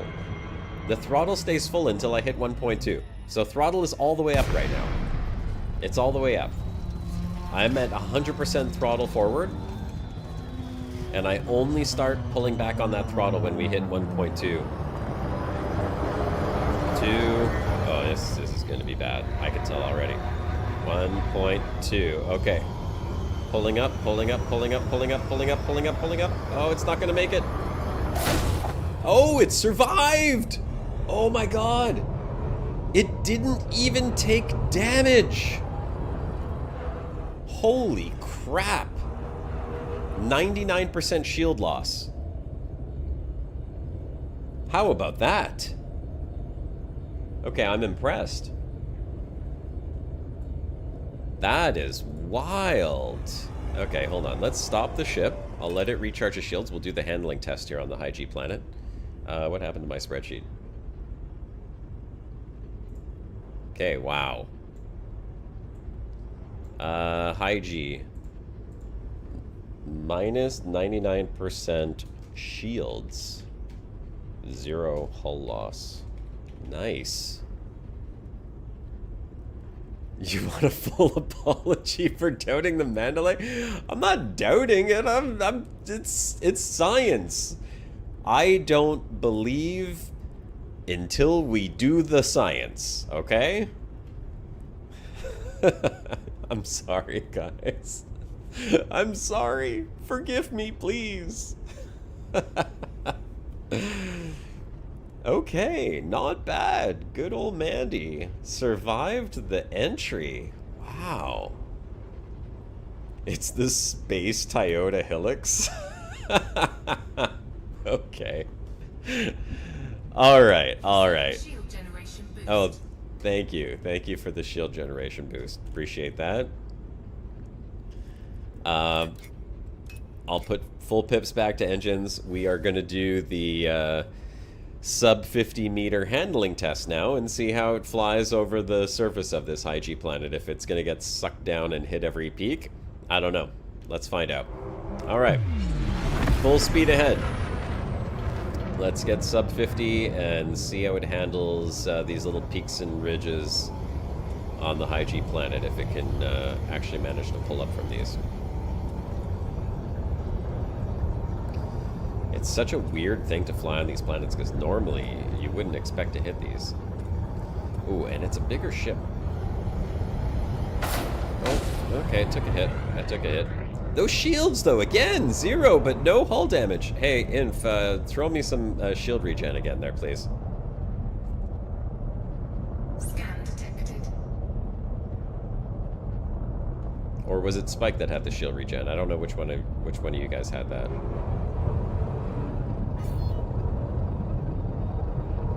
Gotta remember that one. It has an odd belly. Oh, yes, that's true. Okay, yeah. Hold on a second. You're absolutely right. I didn't even think about that. Hold on a sec. Let's see. Yeah, that's... Okay, so that's why I felt a little weird when I was trying to skim the surface, because normally I just hit the surface and, like, I can get down to like 10 meters above the surface, and you can feel it from the canopy. But here, it's got a... Yeah, it's like got a...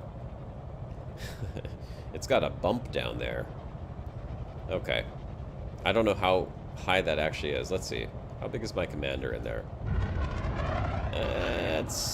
That's significant. So yeah, I'm gonna have to be a little bit more careful here. Okay. I want to get low, but I can't really get low. Come on. Pull up, pull up, pull up, pull up, pull up. Oh, barely. Barely. Okay. Let's try again. Pull up, pull up. No. It doesn't hit as hard. It doesn't skip quite as nice as the Krait did when it does hit. But it's hard to gauge sub 50 on this because the belly on this thing is poking out.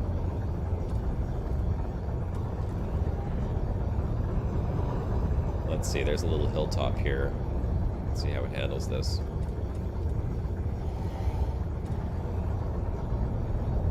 Okay, it's a little too smooth here for me to really test low-level flight. A little bit of a turn, let's see. Okay. It's not bad. It's not bad. The handling's good. I mean, the yaw, at least, it's nowhere near the crappiness of the Krait.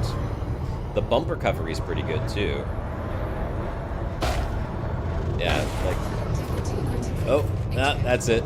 She's done. Alright. Still, that's a good test. Alright, let's say for handling... I'm going to give it a good. I felt it, I mean, for sure on the landing, it was great handling there. It's fast, it's responsive.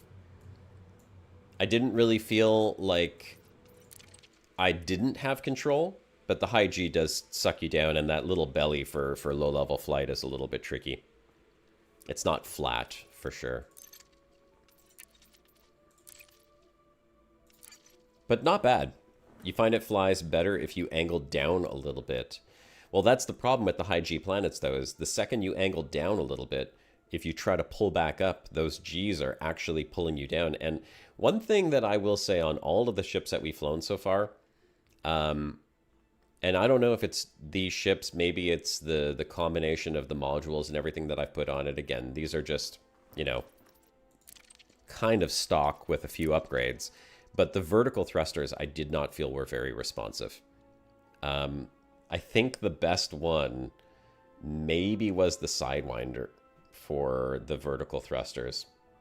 But then again, it's a very light ship, right? It's a super light ship, so the vertical thrusters are able to pull it up a lot easier. Yeah, that was fun. Okay. We're not going to have time to test a large ship today, but we got to test 5 ships. So I'll just put the spreadsheet up here, kind of show you where we're at in terms of the tests so far.